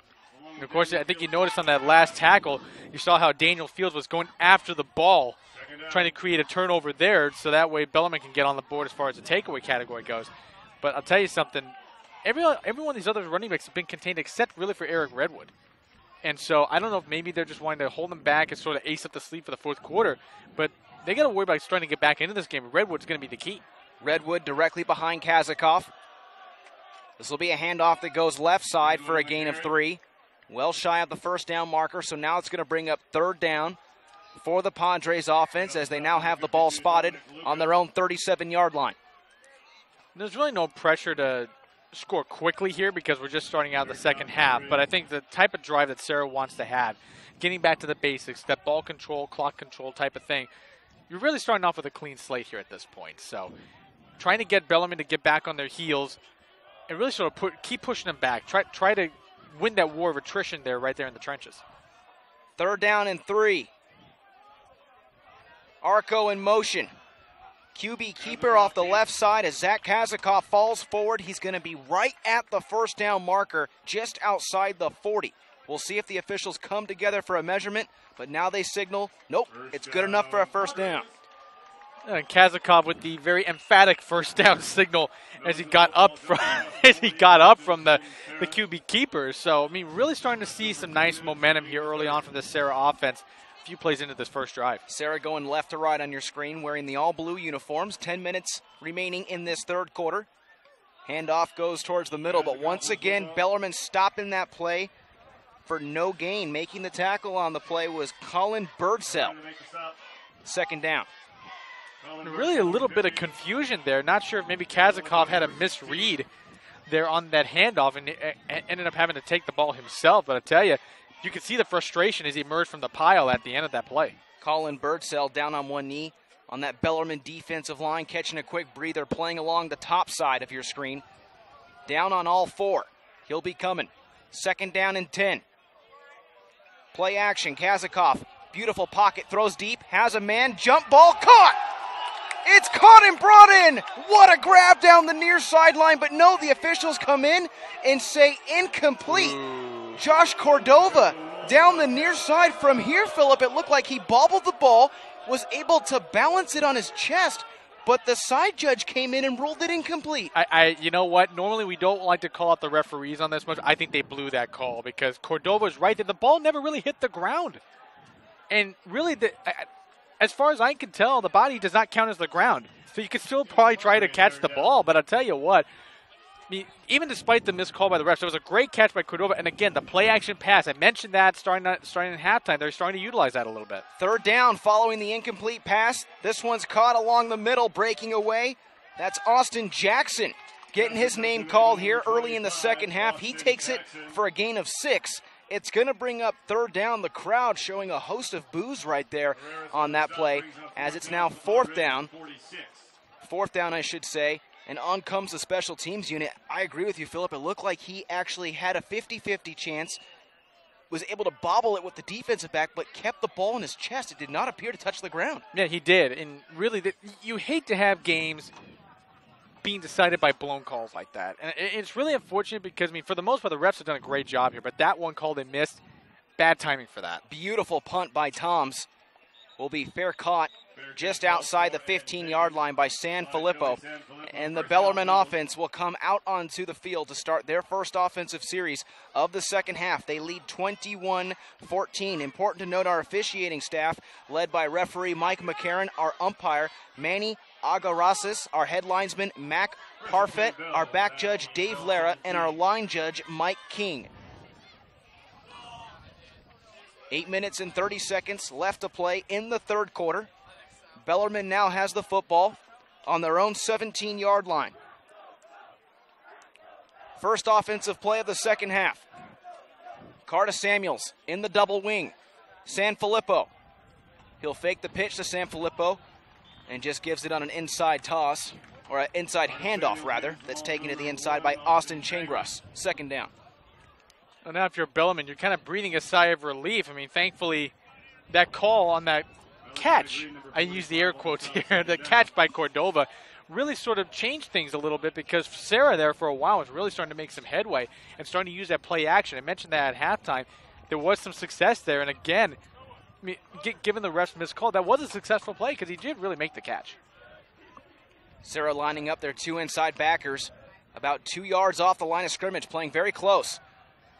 Roll out towards the far side for Carta Samuels. Fires, nearly picked off. He was looking for Sanfilippo, but at the last second, the linebacker closed in and was able to bat the ball away.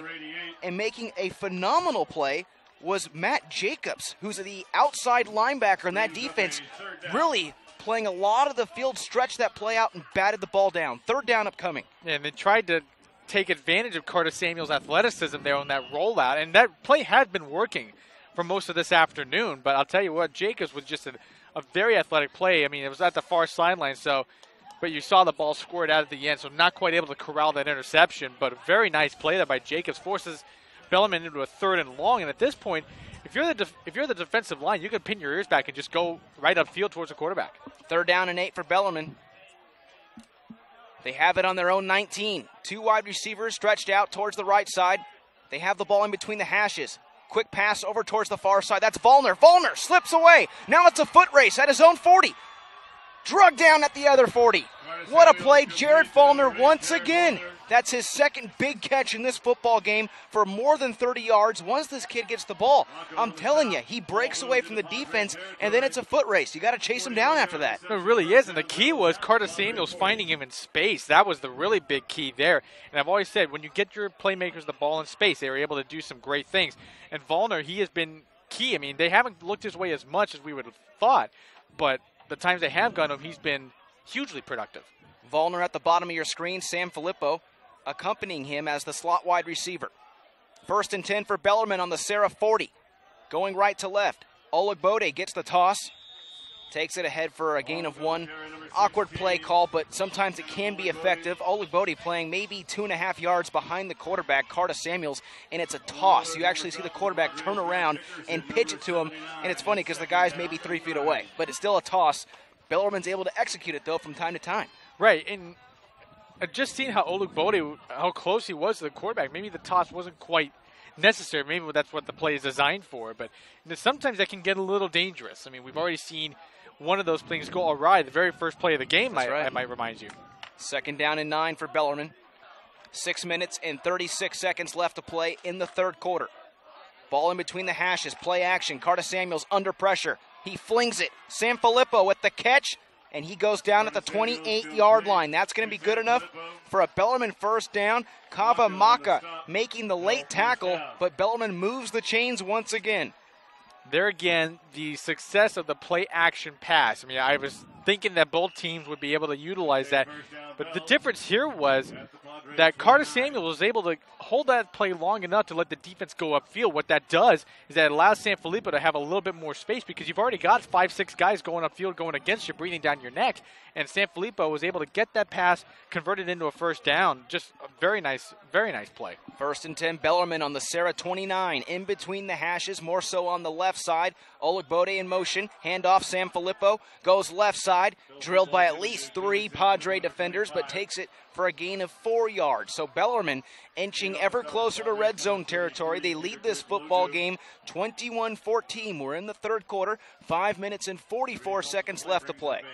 And not only are they inching ever closer towards the red zone, but they're really draining the clock down. And that's really what they wanted to do. I mean, Serra, you could tell, is already discombobulated. The only way they'd be able to gain some momentum is to have their offense get back on the field. And Bellarmine, with the way they're running right now, it's not going to be able to happen for quite a while. Sanfilippo, the wingback at the bottom. Olugbode in motion. This will be a handoff to Changruss. Changruss stood up and just tries to bowl forward and inch out any type of yardage he can get. Successful run right there as he takes it down to the 21. It will bring up 3rd down and 1 for Bellarmine. Yeah, it really is, and of course, being able just to get the chunks of yards, that's really all Bellarmine would want to do at this point because they're in control. They're in the driver's seat. This is the kind of tempo that they want. And it's really going to force Serra on the next possession, should Bellarmine score here, to really depart from what their identity is and force them to throw the ball a little more. 3rd and 1. Olugbode in motion. Quarterback keeper, Carter Samuels, gets the 1st down, scoots towards the middle, tackle close to the 10-yard line. Another 1st down for Bellarmine. They're chewing up that clock, like you said, Philip. They're really burning out this defense right now. One of the better offensive drives we've seen so far this afternoon from Bellarmine. And you're starting to see the fatigue set in on the Serra defense a little bit. You see the hands on the hips right now. They are starting to get a little bit worn down here. And this is exactly what you want if you're head coach Mike Janet. This is exactly the type of objective you want to achieve. Wear him down, keep hitting him, and the big plays are going to start to really develop right now. 1st and 10, Bellarmine. They have it at the Padre 12-yard line. 1st down marker at the 2. Going right to left. Carter Samuel sends a man in motion. That's Olugbode. He goes right side, puts his arm out, still driving forward, finally tackled at the 3-yard line. He was using that arm to keep himself up like a human tripod as he picks up close to 7 yards. The fatigue's starting to sit in right now for the Serra defense. I mean, just having so much difficulty tackling Olugbode. He's shed at least 2, maybe 3 tacklers right there, and they really just are having a hard time holding on to him and dragging him down. 2nd down and 3. Olugbode in motion once again. Carter Samuels fakes the pitch, takes it right side, but he stood up. He stood up at the 3-yard line. He may be a couple inches shy of the 1st down marker, so it's going to bring up 3rd and 1. Interesting selection now. If you're head coach Mike Janda, it's 3rd and 1. You have the ball on the 3-yard line. They're going to pin the ball on the right hash mark. They're more than likely going to keep this double wing going. But if Serra can put up a big stop right here and force a loss of yardage, they can get that sideline back into this football game. Right now, it's dead. 3rd down. Carter Samuels pitches it left side. Olugbode stuffed. He had nowhere to go. And making the clutch tackle on the play was Cody Brown. Stepping up. Brown looking over at that sideline. It's going to bring up 4th down. Key tackle. And if you're Bellarmine, you're kind of deflated there because you've gotten so close. And I'd almost be tempted if I'm Coach Jana. I'd go for this. Really would, because outside of that one play, you really had your way with that Serra defensive line, and sure enough, there they are. They're going to go for it. I mean, it's a PAT from this range, so you might as well. It's 4th and 1. Carter Samuels will bark out the calls. Olugbode in motion. Carter Samuels spins to his right, falls forward for a Bellarmine touchdown. KJ Carter Samuels picks up his 2nd rushing score. Well, down at that close of a range, you almost have to go for it because, like you said, even if it was a field goal attempt, it would be the range of a point after anyway. So even if you didn't, you would have to force Serra to go 95-plus yards on a drive starting out in their own end zone. But Carter Samuels really redeeming himself. He's really starting to be a key factor here for this Bellarmine offense, and a little bit of movement here on the line of scrimmage. I think we may have an offsides on Serra. 2nd rushing touchdown for the quarterback, KJ Carter Samuels.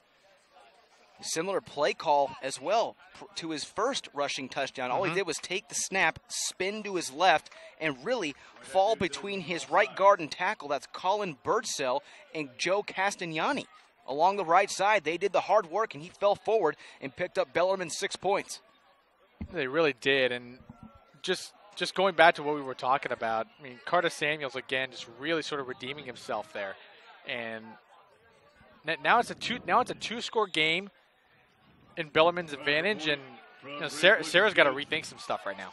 Bush PAT try, perfect. Bellarmine 28, Serra 14. We're in the 3rd quarter, 2:22 left to play. You're tuning in to PlayOnSports.com, your destination for high school sports. PlayOnSports.com is not only your destination for high school football action, but it's also the place for the most comprehensive coverage of high school playoff and championships events in all sports from across the country. PlayOnSports.com, high school sports lives here. 11 plays, 83 yards for Bellarmine, capped off with a beautiful touchdown by their quarterback, KJ Carter Samuels. from roughly 2 yards out on a 4th down try. He rolls into the end zone, and now Bellarmine takes a commanding 28-14 lead. Why do I say commanding? It's only 2 scores. Well, if you've seen the way this football game has been played, at least for the past quarter and a half, Serra's offense stagnant, to say the least. They have not been able to get things rolling. Some incomplete passes, I guess you could say a bum call by one of the officials, but right now their offense just has not produced in these mid-quarters. No, they really haven't, and stagnant is probably the word I would use to describe Serra's offense right now. Ensuing kickoff will go to the end zone as Eric Redwood will take the touchback. Serra will start from their own 20. So now, if I'm Coach Walsh right now, you almost hate to do this, but you have to treat every drive like it's a 2-minute offense now. Because the way Bellarmine has had success in controlling the clock, you can't afford to give them any more possession time than they've already gotten. So at this point, you almost have to sort of go away from your identity, which is running the ball, because at this point, you can't afford to have more time come off the clock. Zach Kazakov has got to come through with some big passes now. 3 wide out spread towards the left side as Kazakov fakes the option, takes it himself for a gain of 4 yards. It'll bring up 2nd down. He keeps that ball in between the hashes. 2nd down and 5 upcoming.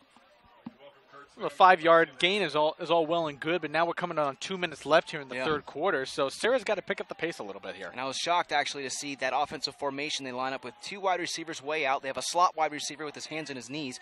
Maybe try something towards the far side, get the ball moving in the air a little bit.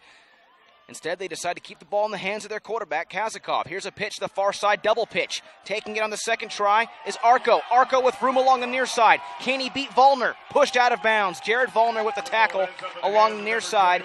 But Angelo Arco does the damage and picks up enough for a Serra 1st down. But what I loved was the block by Kazakov. That block sprung Arco for his first real big gain of this afternoon. You got to give QB a lot of credit if he can really spring that key block. And right now we're looking at an injured Bellarmine Bell. That's Daniel Fields. Yeah, hold your breath.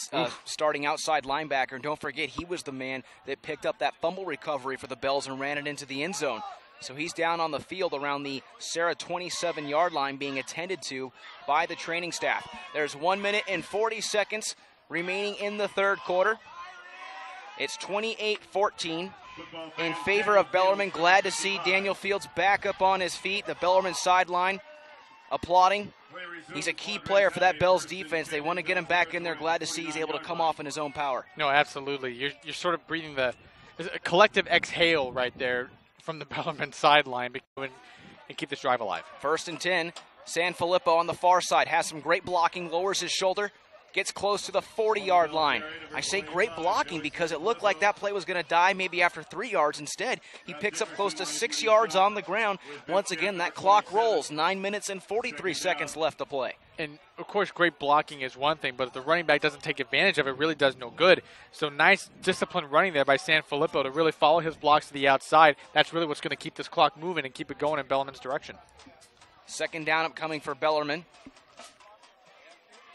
Gavin Lynham checks out for a quick breather. Austin Changros, lead by Carta Samuels. 2nd down. Olugbode in motion.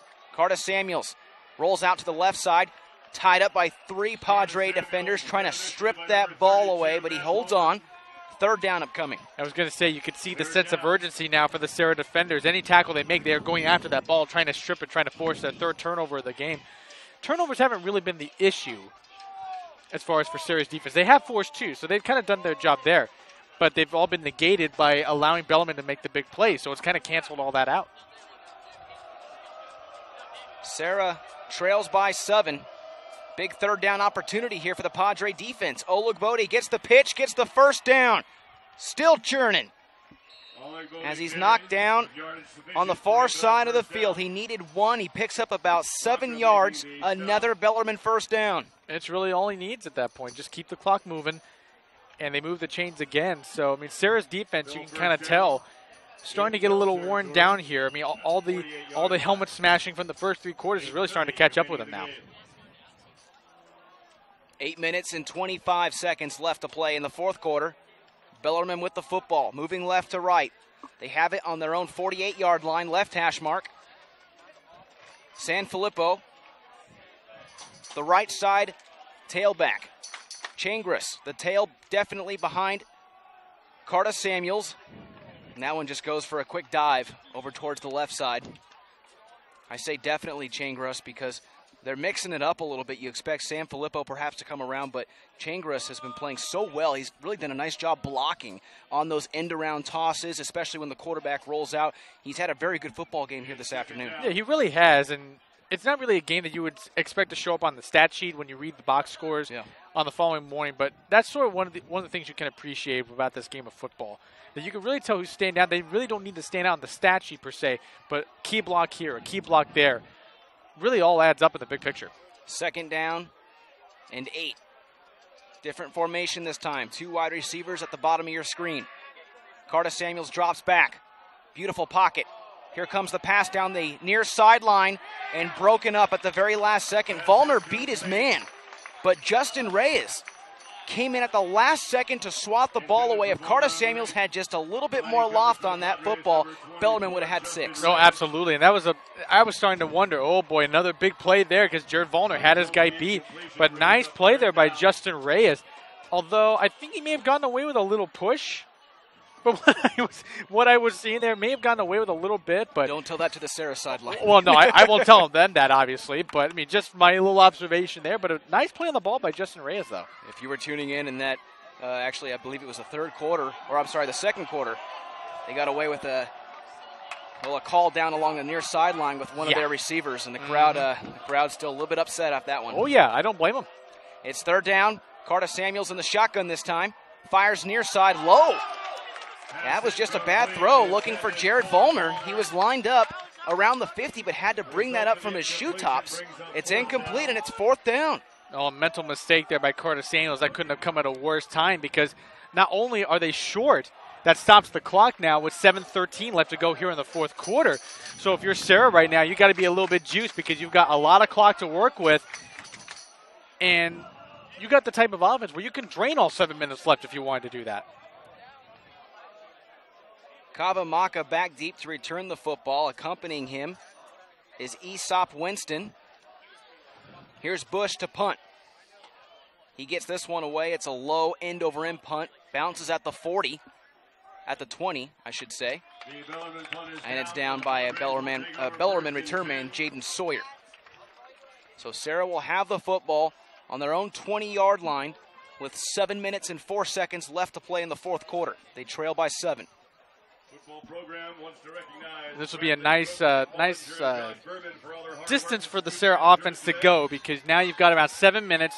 You're going to have about 80, 85 yards to go. You can really feasibly drain all 7 minutes of this clock here, but it's all going to depend on how they establish that running game. Again, they've had a hard time with it for the first 3 quarters of the game. Let's see how they're able to do it here. Here's Kazakov.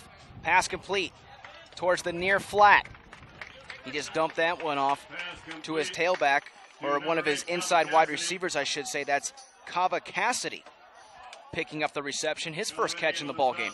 And we really haven't called these receivers' names much for good reason because they really haven't thrown the ball much, or should I say Kazakov has had a little difficulty getting passes to his receivers. But nice way to start, just a little screen pass out in the flat and get the ball moving.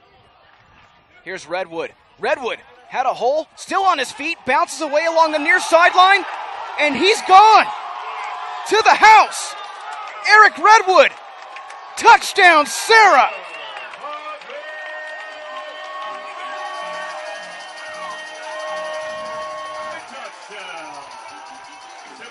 Wow, what a way to respond. And I asked it, and I told you this much, Serra needed a big play of some kind to get themselves back into it. And who else but Eric Redwood? We've been talking about how he needed to have a bigger role in the second half if Serra was going to come back into this. Lo and behold, keeps the legs moving, sheds the tacklers, and a huge touchdown run. Just a great turn of events for the Serra offense. This is a whole new ballgame now. Not only does Eric Redwood eclipse the 100-yard mark, not only does he pick up his 3rd rushing score in the football game, he has tied this football game as the PAT is good. Serra trailing by 14 points. They have marched back in this game. How about the blocking downfield along that near sideline for Eric Redwood? No, yeah, it was a mix of a couple of things. It was the blocking, but Eric Redwood keeping the balance because there were at least a couple of Bellarmine defenders going at his legs. And to have that balance and to shed those tacklers, and once he hit the near sideline, He hit the afterburners. No one was going to catch him. He's got too much speed, too much of a burst, and all Bellarmine can do is just watch their lead just slip away at that point, and that's a really bad feeling if you're the defense right now because you played so well containing that Serra running game for about 3 quarters. You just let one big play go through. The timing of it now, it's a tie game, so your offense has got to come through again. 2 plays, 80 yards, a 75-yard rushing touchdown by Eric Redwood. I mentioned he eclipsed the 100-yard rushing mark, picks up his 3rd rushing score in the football game, and has tied this football game for Serra. It's 28-all between Bellarmine and Serra. Now there's 6 minutes and 23 seconds left to play in the 4th quarter, and Bellarmine will have a chance to retake the lead. Both teams with all 3 timeouts remaining. 6:23 left to go here as well. Here's Toms on the ensuing kickoff. Penalty flag thrown on the kickoff. This will more than likely go against Serra. Might have been a delayed game, perhaps. We'll wait to see what the official call is from our referee, Mike McCarron. Woke this crowd up, though, I tell you that much. We're on the Serra bleachers, broadcasting this one to you amongst the crowd, amongst the sunshine, amongst the barbecue smell here at Serra High School. Tri-tip hot wings. You can just smell them in the air. I can. It's beautiful. A great day for high school football on this Saturday afternoon. We're probably going to need a food clause on our next high school football contract. I'm just throwing that out there. They know how to do it here at Serra High School. Absolutely. So we'll try again on the kickoff. Push back to the 35-yard line following the penalty. Here's Toms once again. Sanfilippo will get a chance to return it from his 10-yard line.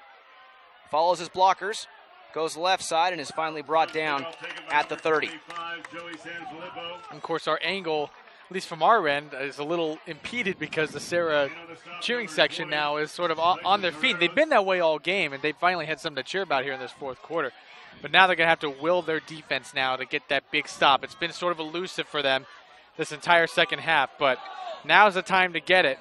And really at this point, it's got to be about containing KJ Carter-Samuels because he's really been causing them problems today. Bellarmine had to punt on their last offensive series as KJ Carter-Samuels threw a low knuckleball to his wide receiver, Jared Vollner. It stopped the clock. It forced a 4th down. And Serra responded quickly in just 2 plays. Now the Bells have an opportunity to retake the lead. It's 1st and 10 from their own 30. Double wing.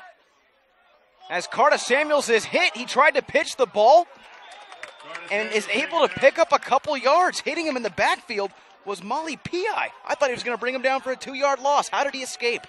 You know what? Your guess is about as good as mine, but that sort of shows you the heart there for Carter-Samuels, not willing to let the play die there. But I'll tell you what, Malapai just let a big opportunity just slip through his fingers, not being able to drive him down to the turf and really stop that play on right at its beginning.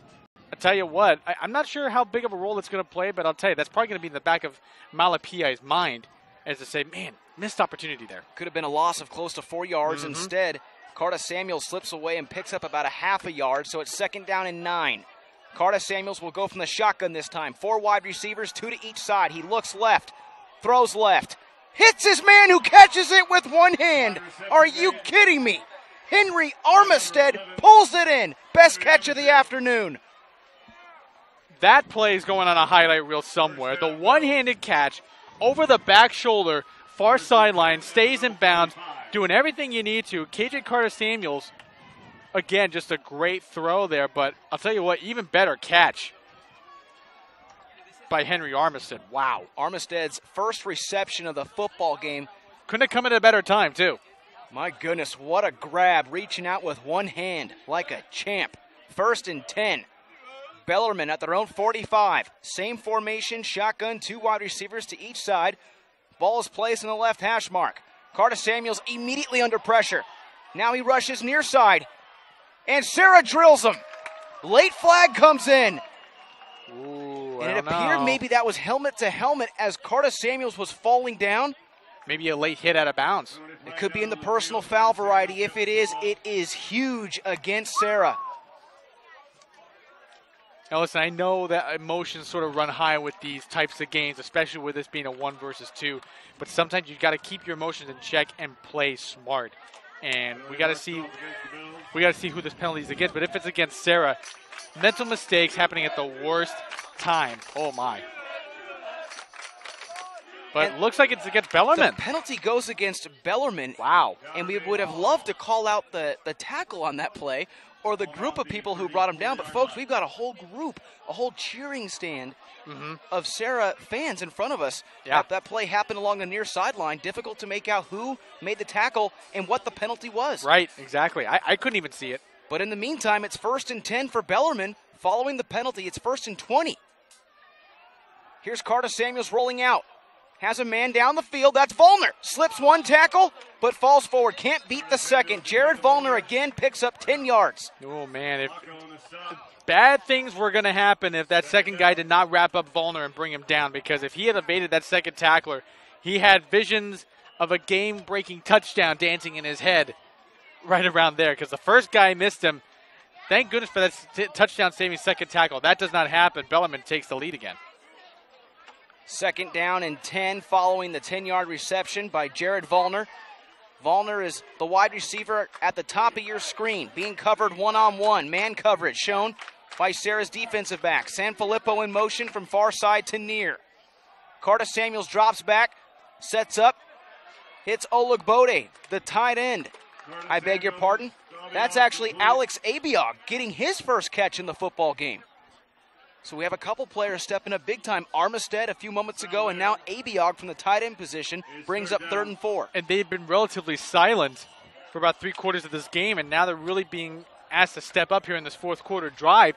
You've got about 3:15 left to go here. So if you're Bellarmine, you're feeling a lot better about the progress your drive is making. And the best part is you're draining the clock away. That's got to be the worst feeling in the world right now for the Serra defense, not being able to make that stop to stop the clock.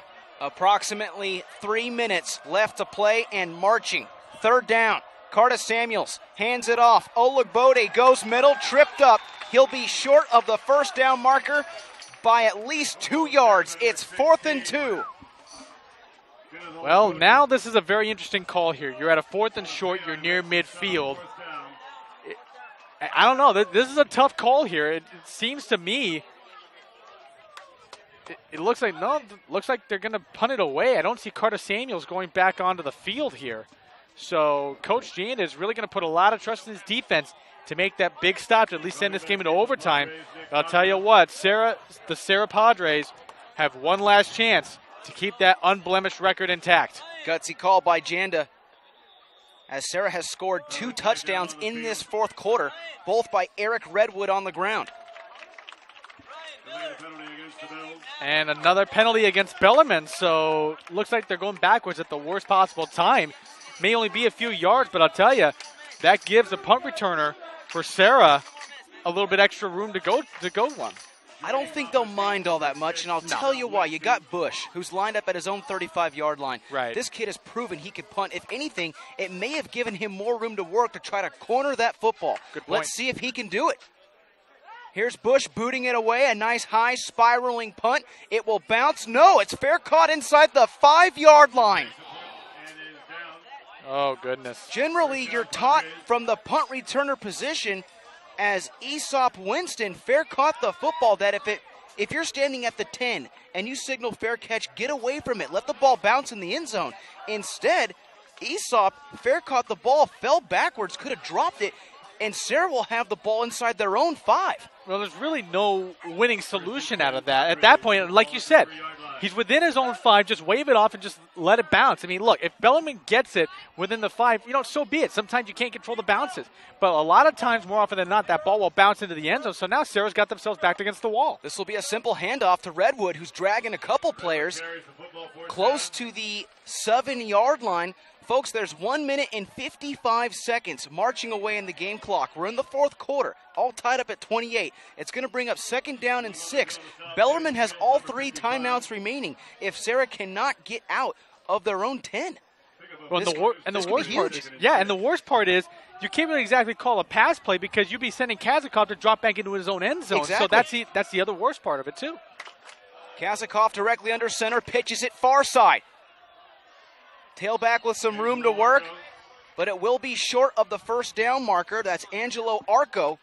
He takes the call. It's going to bring up 3rd and 2. 1 minute and 17 seconds marching away here in the fourth quarter. Well, the nice thing is because it's a tight game, it does shorten the field for how far you have to go. So really all they have to do is get into field goal range in order to give themselves a chance to win. But I'll tell you what, this 3rd down is really going to get interesting because I think what the doctor would order right now is another big Redwood play. But that's just me. Here's 3rd down. The question is, did Serra get enough of a push to move the chains? If they don't, Bellarmine's going to get the ball back. The officials are signaling that the play is dead. 47 seconds, and the Padres did get enough for a first down. They're going to move the chains. Serra with all 3 timeouts left. There's 47 seconds remaining in this football game, but can they drive the length of the field? Dare I say overtime looming as this game winds down. Well, 40 seconds to go when Serra really not calling a timeout, so either they're going to have a hurry-up offense or they got to utilize one of their timeouts because too much time is ticking away. It's first down, 29 seconds marching away. Here's Redwood, cuts it back inside, tackled now at the 23-yard line. Got to call a timeout here. And you see Coach Patrick Walsh signal timeout, stops the clock with 22 seconds. They have 2 timeouts remaining. It was a nice run by Redwood, too. He got around to the outside, and thankfully Bellarmine had that bottled up because you could sense there was some big play potential there on that Redwood run. But now, this is a case where you have to count on Zach Kazakov to make a big play with his arm, and he's struggled with that here in the second half. He's been bailed out by the great running by Eric Redwood, who had that huge run to tie the game up. But now you have to at least utilize some sideline-to-sideline plays. That way, on the completion, you can allow your receiver to get out of bounds. So Kazakov's going to have to play the sidelines here a little bit in order so that way they can preserve those 2 timeouts. Anthony Toms, the kicker for the Serra Padres, down on the near sideline, standing around his own 30, lining the football up. If he gets called upon for a game-winning field goal try, we're all tried at 28. Does it get any better than this? Number 2, Bellarmine. Number 1, Serra, coming down to the wire. Serra burns a timeout. They have 2 timeouts remaining in this fourth quarter. We're all tied up at 28. It'll be 1st and 10 for Serra. They have the football around their own 23-yard line. Left hash mark going right to left on your screen. Carter Samuels on the sideline for Bellarmine, wishing he could get a chance to get back in there. In the meantime, Kazakov fires deep down the field. Incomplete. Stretching out for it was his wide receiver deep down the field. That was Zach, I beg your pardon, it was the tight end. That was Matt Jacobs stretching out for it, but it's incomplete. It was a nice stretch out. Maybe Kazakov tried to lead him a little too much, or maybe it was just the fact that Jacobs didn't quite have the foot speed to catch up to it. But I'll tell you what, it was almost predictable. I mean, I would have told them, look, now's the time to go throw it deep. You don't have the time to try to establish your running game. So nice idea by Kazakov there. You just wish for a better result. It was in double coverage. Who was back there? Surprise, surprise, Jared Vollner. Here's Redwood down the near sideline, crosses the 30 and gets knocked out of bounds. Clock is still rolling, finally stopped at 9 seconds. Well, Redwood had to get out of bounds at this point. At least try to preserve the timeout. Serra still has 2 left, but now at this point you can't even afford to go sideline to sideline. You may have to attack the middle of the field, which is the idea Kazakov had on that incompletion to Jacobs. But I'll tell you what, they may just have to tell Kazakov, look, just let it rip. Just have to hope for the best. 9 seconds, 7 seconds, clock is rolling. Timeout called now by Serra. Apparently, Redwood did not get out of bounds. Interesting. I thought he did. Of course, our vantage point is kind of obstructed here on our side of the field. But I'll tell you what, Redwood not getting out of bounds, that does hurt a little bit. So now, 5.9 seconds left to go. Your best bet is maybe a couple of Hail Marys. And how appropriate, Hail Mary at a Catholic school game. Go figure. Pardon the pun. in the WCAL, Serra with 1 timeout left in this football game. We're all tied at 28. 6 seconds to play. This is it. I mean, my goodness. All the anticipation, all the hype. It was all worth it. Oh, yeah. As Bellarmine's defense heads out onto the field. One thing to consider, folks, with this football game, at least on the Bellarmine perspective, Bellarmine's used to a lot of night games. Under the lights, sun down, moon up, temperatures drop. So it's kind of comforting to see them play in this type of atmosphere with the temperature hovering around 75, obviously a little bit warmer. Mm-hmm. Last week against Midi, temperature in the 50s. But they look fresh and ready to go. Here it is, 6 seconds. Carter Samuels looking on for Bellarmine. Kazakov drops back, tucks it, and now he'll just go out of bounds as the clock strikes 0. We're going to overtime. And the fans sort of scratching their heads as we're going to overtime. In fact, I heard one of them sort of yell out, "What are you doing?" I don't think there was really much for Kazakov to go to. I mean, he kept his eyes downfield, but everything was just covered. So really at that point, maybe there's overtime. Of course, we just heard the PA announcer say that's the ball game, so a little confusion going on right now. You see both teams head over towards the near sideline at the 50-yard line. The officials are standing at the 50. This is a league game, a WCAL matchup. Head coach Mike Janda of Bellarmine standing at the 50. He brings one captain out to the 50, which is Oleg Bode. Serra will line up their captains. We're going to overtime. Some miscommunication amongst the PA announcer. We're bringing it to you live, folks, at PlayOnSports.com. We're not going to cut you short. We've got some overtime football for you. And, of course, the fans chanting overtime, so maybe the public address announcer maybe wanting to go home a little earlier. But I don't see why you'd want to leave this game early. He smelt the barbecue. Oh, no wonder. I get it. I get it. Oh, so hold on to your horses, folks. Whew.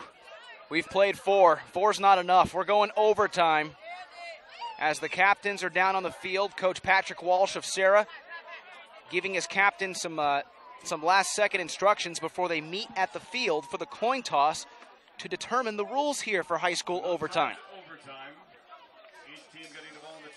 So if you're a big fan of college football, let's break it down for you. Very similar style, except the difference is at the high school level, you will start at the 10-yard line as opposed to the 25. So it's pushed up a little bit, similar to a college-style overtime, which I personally love. I think it's a phenomenal structure. Me too. It gives both teams a fair, equal opportunity to show what they're made of. The high school football level, each team's offense will start at the 10-yard line and work their way in. There's no game clock, only a play clock is allowed. And so now we see our head referee, Mike McCarron, talking with the captains. The coin has been flipped. And we will now find out who will receive first and who will defend. You see Oleg Bode of Bellarmine point towards the east end zone. Bellarmine appeared to have won the toss, and they have chose to receive. Bellarmine will be on offense first from the 10-yard line to start overtime. And as if the situation and the mood couldn't get any better. I mean, why not? Let's have some overtime. I mean, would you expect this game to end in any other fashion? I mean, this is just perhaps the cherry on top of the proverbial high school football Sunday that we've had this whole weekend. A lot of great games happened this whole weekend, last night, of course. But this one, I'll tell you, no better way to cap off a weekend of high school football than this. It's overtime, folks. Bellarmine and Serra head back out onto the field. Serra's defense will try to stand strong. We're tied at 28. College-style overtime. Each team will get an opportunity to start at their own 10-yard line. Or I should say the 10-yard line of their choosing, rather. And Bellarmine has opted to work into the east end zone. Here we go. Bellarmine with the football. First down. Overtime. Carter Samuels under center. 2 wideouts to his right side. He drops back looking for the end zone. Has a man wide open. Touchdown. It took one play. Austin Changros. He does it for Bellarmine. Wow. One play. That's all it took. And Changros, maybe it was a busted coverage, but he was just so wide open out in the flat. All Carter Samuels had to do was just flick it in there, and he did the rest. And Changros, he had been making some off the stat sheet contributions, if you will. Made some key blocks today and essentially getting rewarded for his hard work. And what better time to get rewarded than with an overtime touchdown? And a timeout here being called by Bellarmine. So Bellarmine will burn a timeout. The ever-important PAT try now by Grant Bush. As Bellarmine burns a timeout here in overtime, you see head coach of Serra, Patrick Walsh, walking out to his defense. Because you figure, and think it through, if Serra can block this PAT, it's a 6-point game. Then Serra gets the ball. If Serra can strike in, they put up 6. At that point, all you need is the PAT to win it. Right. Because at that point, if Bellarmine does make it, if you're Serra and you go in with a touchdown, you're faced with a choice here. Do you kick the PAT and try to extend overtime, or do you go for the win right now? So it puts you in a pickle a little bit. Serra really lining a lot of those defenders along the right side of the special teams unit. Here's the try. Kick is away. And it's good. Grant Bush clutch once again. And Bellarmine now takes the lead. It's 35-28. Their offense took just one play. Changras from the near flat catches it. Takes it into the end zone. It was almost too easy. It almost too easy. It almost would tempt you to think, you know what, maybe we could go for 2 on that one just because of how easy that drive went. So keep an eye on how quickly Serra scores. I'm going to guess that if it takes only one play, Coach Patrick Walsh will be tempted to go for 2 right from the outset. But if it takes a couple of plays, maybe 3, they'll probably just settle for the point after. Here's Kazakov, the quarterback for Serra. He goes left side. It was Redwood at the last second who took the handoff, but Bellarmine sniffed it out. You hear the Bells sideline erupting, the crowds chanting. No gain. It's second down for Serra. They are also marching into the east end zone. It's second down now. We're in overtime. Bellarmine scored on their first play in overtime. They lead 35-28. And really just nowhere to go for Redwood on that first play. It looked like there was no push there from the Serra offensive line. That's got to be a little bit of a concern. Kazakov hands it off right side. That's Arco ping-ponging off players inside the 5. Short of the goal line, it's going to be third down. That Bellarmine defense had a little extra in the reserves there. Just the great pursuit that they had in tracking down Angelo Arco. So now this is really 4-down territory. I know that's kind of stating the obvious right now, but if you're looking at the push that the offensive line is getting from Serra, it's really absentee right now. So really, there's got to be a little bit of a concern here in trying to make this drive go forward. Arco and Malapai in the backfield. Redwood takes the carry, marches into the end zone. Serra responds. Touchdown. And now the Serra bleachers a little more at ease now. Eric Redwood again. Just been such a huge part of this offense. And, of course, this taking about 3 plays, I would bet that Coach Patrick Walsh would go for 1, but his kicker is not going out there. Oh, my goodness. He was initially going out there, but his coach has called him back. They are going to go for the win right now. One of the gutsiest play calls I've ever seen. Overtime, Serra strikes and responds. They trail by 1. It's 34-35. Offense out on the field. Ball marked down at the 3. They're going to go for it, and now there's a timeout called. Timeout called by Serra. You feel the heart beating outside of your chest here? I'm starting to sense it here.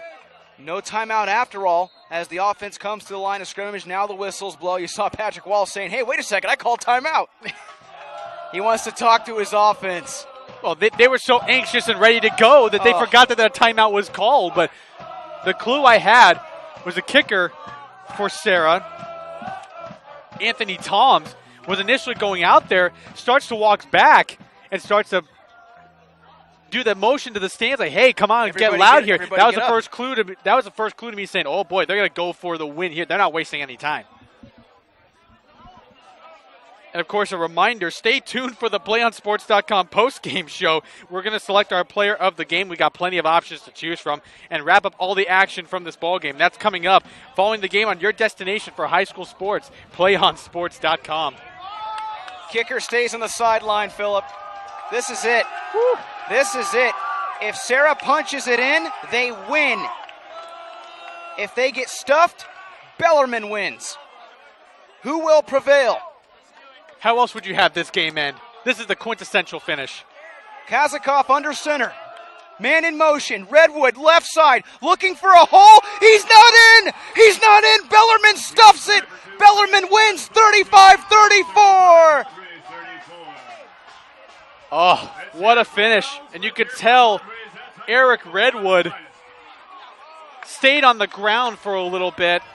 So disappointed. And this is one of those games where you'd love to be the winner and you hate to be the loser of this one. I mean, just an epic finish of this West Catholic Athletic League tussle between two great programs. And I'll tell you what, both teams gave a great effort today. I mean, it was exactly the type of game you expected when these two teams collide. But I'll tell you what, Bellarmine coming through when it counted most.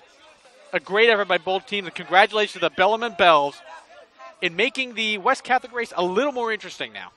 You see Coach Janda on that far side going crazy for his team. I would too. My goodness. As Bellarmine captures the victory in overtime. 35-34, a shift in balance now in the WCAL. Serra suffers their first loss on the season.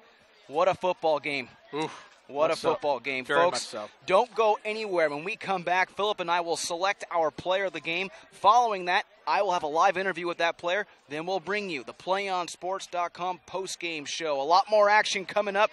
Don't go anywhere. Final score, Bellarmine 35, Serra 34 in overtime. You've been tuning in to PlayOnSports.com, your destination for high school sports.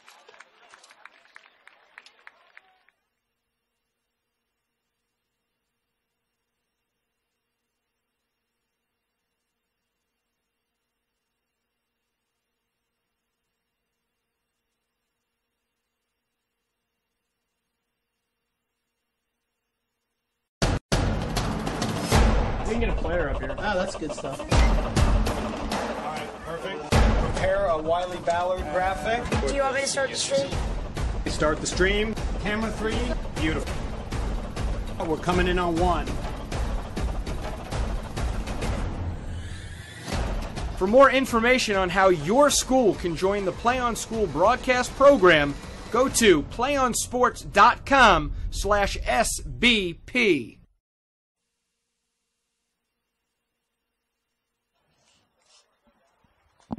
What a finish here at Serra High School in San Mateo, California. Sean Hennessy here with you. My analyst, Philip Kern, going down onto the field to grab our PlayOnSports.com player of the game, the quarterback of the Bellarmine Bells, KJ Carta-Samuels. He led that football team down the field, captured a couple scores, had a couple turnovers, but in overtime, he executed a picture-perfect touchdown pass to Austin Changras on the first play of overtime as Bellarmine defeats Serra this afternoon 35-34, a shift in balance in the West Catholic Athletic League. So don't go anywhere. When we come back, I'll have a live interview with our PlayOnSports.com player of the game, KJ Carta-Samuels. You're tuning in to PlayOnSports.com. Don't go anywhere. We can get a player up here. Oh, that's good stuff. All right, perfect. Prepare a Wiley Ballard graphic. Do you want me to start the stream? Start the stream. Camera 3. Beautiful. We're coming in on 1.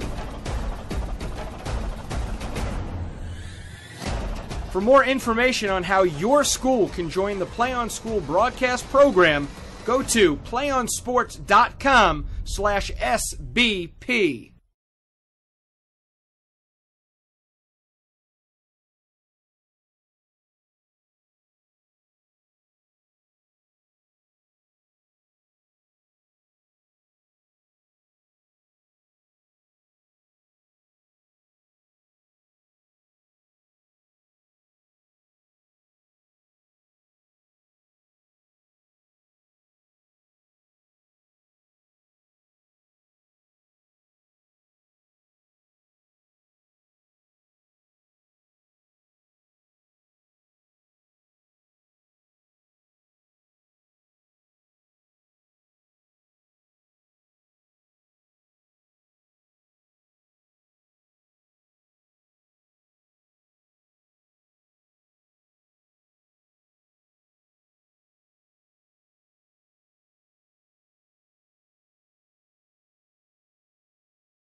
Welcome back, folks, to PlayOnSports.com. What a finish here at Serra High School. Bellarmine knocks off Serra in overtime, 35-34. Sean Hennessy here with you. Joined alongside me, our player of the game, KJ Carter-Samuels, the quarterback of Bellarmine tonight. What a game. What a game. What a finish. Back-to-back weeks. You guys knock off Mitty last week in a final fourth-quarter push, but tonight, first play in overtime. Talk to me about the play call, how you guys were able to execute and score that early touchdown in overtime. My coach came to me and he just said, we're going to run a play action, and no one's playing on that fullback in the backfield. And if they don't stick with him, we got him on the quick out. And that's exactly what I read right off that snap of the ball, and we just executed. It was awesome. What did you see from the sideline when you were watching your defense out there when Redwood took the carry, took it towards the far side, all of a sudden your secondary came up? What's going through your mind? Oh, my God. I'm thinking, let's get this guy behind the line. Please, please, for the love of God. We've been coming this far. We got to finish. We got to finish, and they did that. The defense, they're picking their stuff up real well right now. I don't know how they're coming together like that, but they're producing, and it's awesome. KJ Carter-Samuels, our PlayOnSports.com player of the game, final 35-34 overtime victory for Bellarmine. They knock off undefeated Serra. They are no longer undefeated, to say the least. WCAL, the toughest division here in the Central Coast section, but yet you guys managed to hang in there and compete with the best. How do you do it each and every week? God, I have to say it starts from the beginning. It starts from right in January, like Coach told us after this game. All that blood, sweat, tear, toil that we go through, God, those summer workouts are brutal, and it all pays off. It all pays off in the season. And that's how we come together as a team, and that's how you see us play together as brothers now. Like we are. We're playing unreal football right now. And it was a summer-like atmosphere here this afternoon, a rare 1 o'clock start time. You guys are kind of used to those night games at 7:30. Let's go back to that first quarter. We had the botched snap, if you will, or the handoff, a couple turnovers. What's going through your mind, KJ? How do you recover from something like that? Because you obviously did. Right. I'm just thinking, put it behind you, move forward, because if you don't, you can't get anywhere. And that's exactly what we did as a team. They helped pick me up too. That was a key part in our team. It's just their support behind me, and that really helped me on myself get my stuff together. And then as a team, you just saw it out there. We came together. We interviewed Jared Vollner last week as our player of the game. He had that big catch for you guys against Mitty, that 46-yard game-winning touchdown strike. He had a couple big catches for you here tonight as well. Talk about him. Talk about your wide receiving core and how they helped you guys come out with a victory here tonight. Well, I have great chemistry with Jared. We've been practicing all summer. Like we've been throwing routes nonstop. So it's just paying off now. That's really what's happening, is we're just executing and really following through with our assignments. And the other receivers are doing a great job too, blocking and catching some. Like you saw someone hit a drag and stuff. Like we're just doing well. We're firing on all cylinders right now. KJ Carter-Samuels, our PlayOnSports.com player of the game. One last time, Bellarmine 35, Serra 34. Overtime victory for Bellarmine. You guys march through the schedule. You take care of Serra. I got to ask you, because you're getting ready to wind down towards the latter portion of your schedule. What's next for Bellarmine? How do you guys take this victory and, I guess, respectfully put it behind you and get ready for next week? Exactly. We can't be looking 2 weeks ahead, 3 weeks ahead. We got to take each week as it comes and just practice good. This was a great week of practice, and it really showed on the field. We executed just like we came out and practice every day. And yeah, we just, because every week is tough in this league. So every week is basically your championship bid. If you lose, you could be out of it. If you win, you could be in it. KJ, congratulations. Thank you. Heck of a game. KJ Carter-Samuels, our PlayOnSports.com player of the game. Bellarmine 35, Serra 34 in overtime. Folks, don't go anywhere. When we come back, we'll bring you some full game analysis and statistics in our PlayOnSports.com postgame show. Don't go anywhere. We can get a player up here. Oh, that's good stuff. All right, perfect. Prepare a Wiley Ballard graphic. Do you want me to start the stream? Start the stream. Camera 3. Beautiful. We're coming in on 1. For more information on how your school can join the Play On School broadcast program, go to playonsports.com/SBP.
Welcome back, folks, to PlayOnSports.com. Here's the PlayOnSports.com postgame show for you. 35-34, Bellarmine knocks off Serra in overtime. Philip Kern joined to my right side. I'm Sean Hennessy. Philip, what a football game. Number 2, Bellarmine knocks off number 1, Serra. Here in the Central Coast section, they are able to leapfrog Serra in the WCAL, an overtime victory. It took just one play. What a football game. It really was, and how else would you expect a game like this to finish? I mean, just right down to the wire.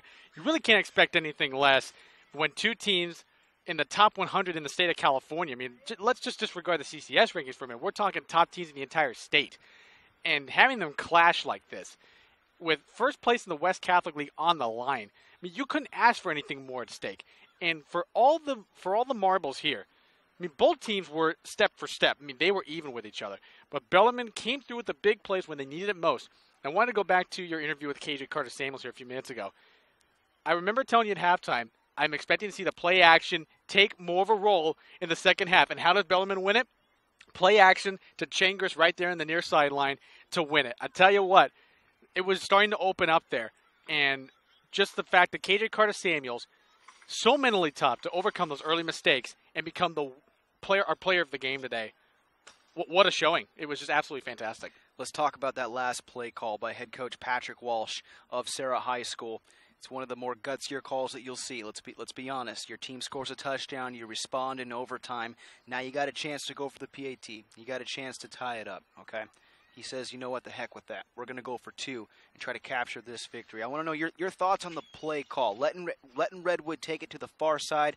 He wasn't able to get in. What did you think about that play call selection? Well, the play call in of itself, I mean, it's kind of the same thing I would have done because you punched it in on a similar running play with Eric Redwood before. So you kind of felt that even on the third play in that they would have been able to have some success with it. But I did tell you, if I were to have called that, if they got in on the first play, yeah, go for 2 because you dominated them quickly because that's exactly how Bellarmine did it. Of course, Bellarmine, they kind of played it safe, which I understand because they scored first. They don't want to put themselves in an opportunity where if Serra responds, all they have to do is kick the point after and win.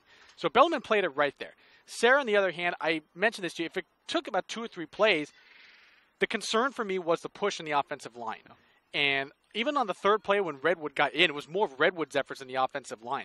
So my concern there is, well, look, I could see why they wanted to go for 2. They wanted to win this game, get it done with, and keep that unblemished record intact. But I got to tell you something.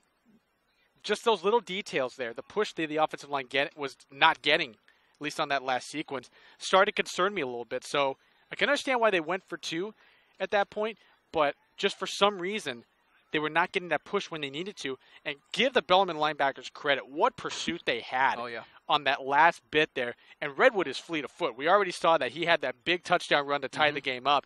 So he has the afterburners there. But the fact is that Bellarmine was just there. They had a little bit left in reserve. Were able to clamp down on it and win the whole thing. I mean, it wasn't necessarily so much a bad play call. Just Bellarmine was able to be on top of it. And Redwood actually had 4 total touchdowns in this football game. You're tuning in to the PlayOnSports.com postgame show. Philip Kern to my right. I'm Sean Hennessy.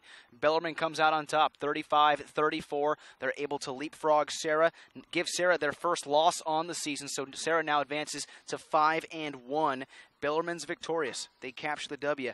I want to go back to that comment that Coach Patrick Walsh made to us here before we wrap things up and get on out. He said this game would be won a battle in the trenches, and it really showed in that last play. He went for a running call. Bellarmine overloaded that right side. He saw the linebackers come up, and it's just, I guess it's kind of bittersweet to hear him say that, but yet see the opposing team step up in that last play in overtime and win the battle in the trenches. Well, because it's a sense that you're getting beat at your own game. Yeah. And I think that's probably the worst thing for Coach Walsh right now. I mean, they didn't necessarily play a bad game. I mean, look, they showed they had the talent by coming back from a 28-14 deficit and making this even. So, no, the talent issue is not really to be of a concern. Sure. So really what the point is, I mean, and he was right. It was kind of a self-fulfilling prophecy what he told us in the pregame, saying that the game was going to be won in the trenches, and it was personified there on that last overtime. So really, he was right. It's just he's on the wrong side of it. So sure, it's going to be bittersweet. It's their first loss of the season. They are not out of the CCS Open Division title, though. Let's be clear about this. Absolutely. The Open Division is going to have a lot of West Catholic teams. You just saw 2 of them on the field today. and I'm sure there's going to be at least one more, but you still got to deal with the Palo Altos, the Oak Groves. Just a lot of powerhouse programs are going to be in that open division tournament, and that's usually the best of the best, the cream of the crop. So expect to see these two teams fight it out for the West Catholic title, which gives them the automatic berth. So that's something else that's on the line here. So putting all that in perspective, it was one game out of 10 at this point, but it was a big one. Very, very big one. What a ball game. Well said. Well said. Folks, that's going to wrap things up here from Serra High School. I'd like to thank my camera operator, Joey Colber, my producer, Brad Youngkist, and Philip Kern, my analyst. I'm Sean Hennessy. Thank you for tuning in. We'll catch you next week right here on your destination for high school sports, PlayOnSports.com. Bye-bye. One match away from immortality. This is a total team effort.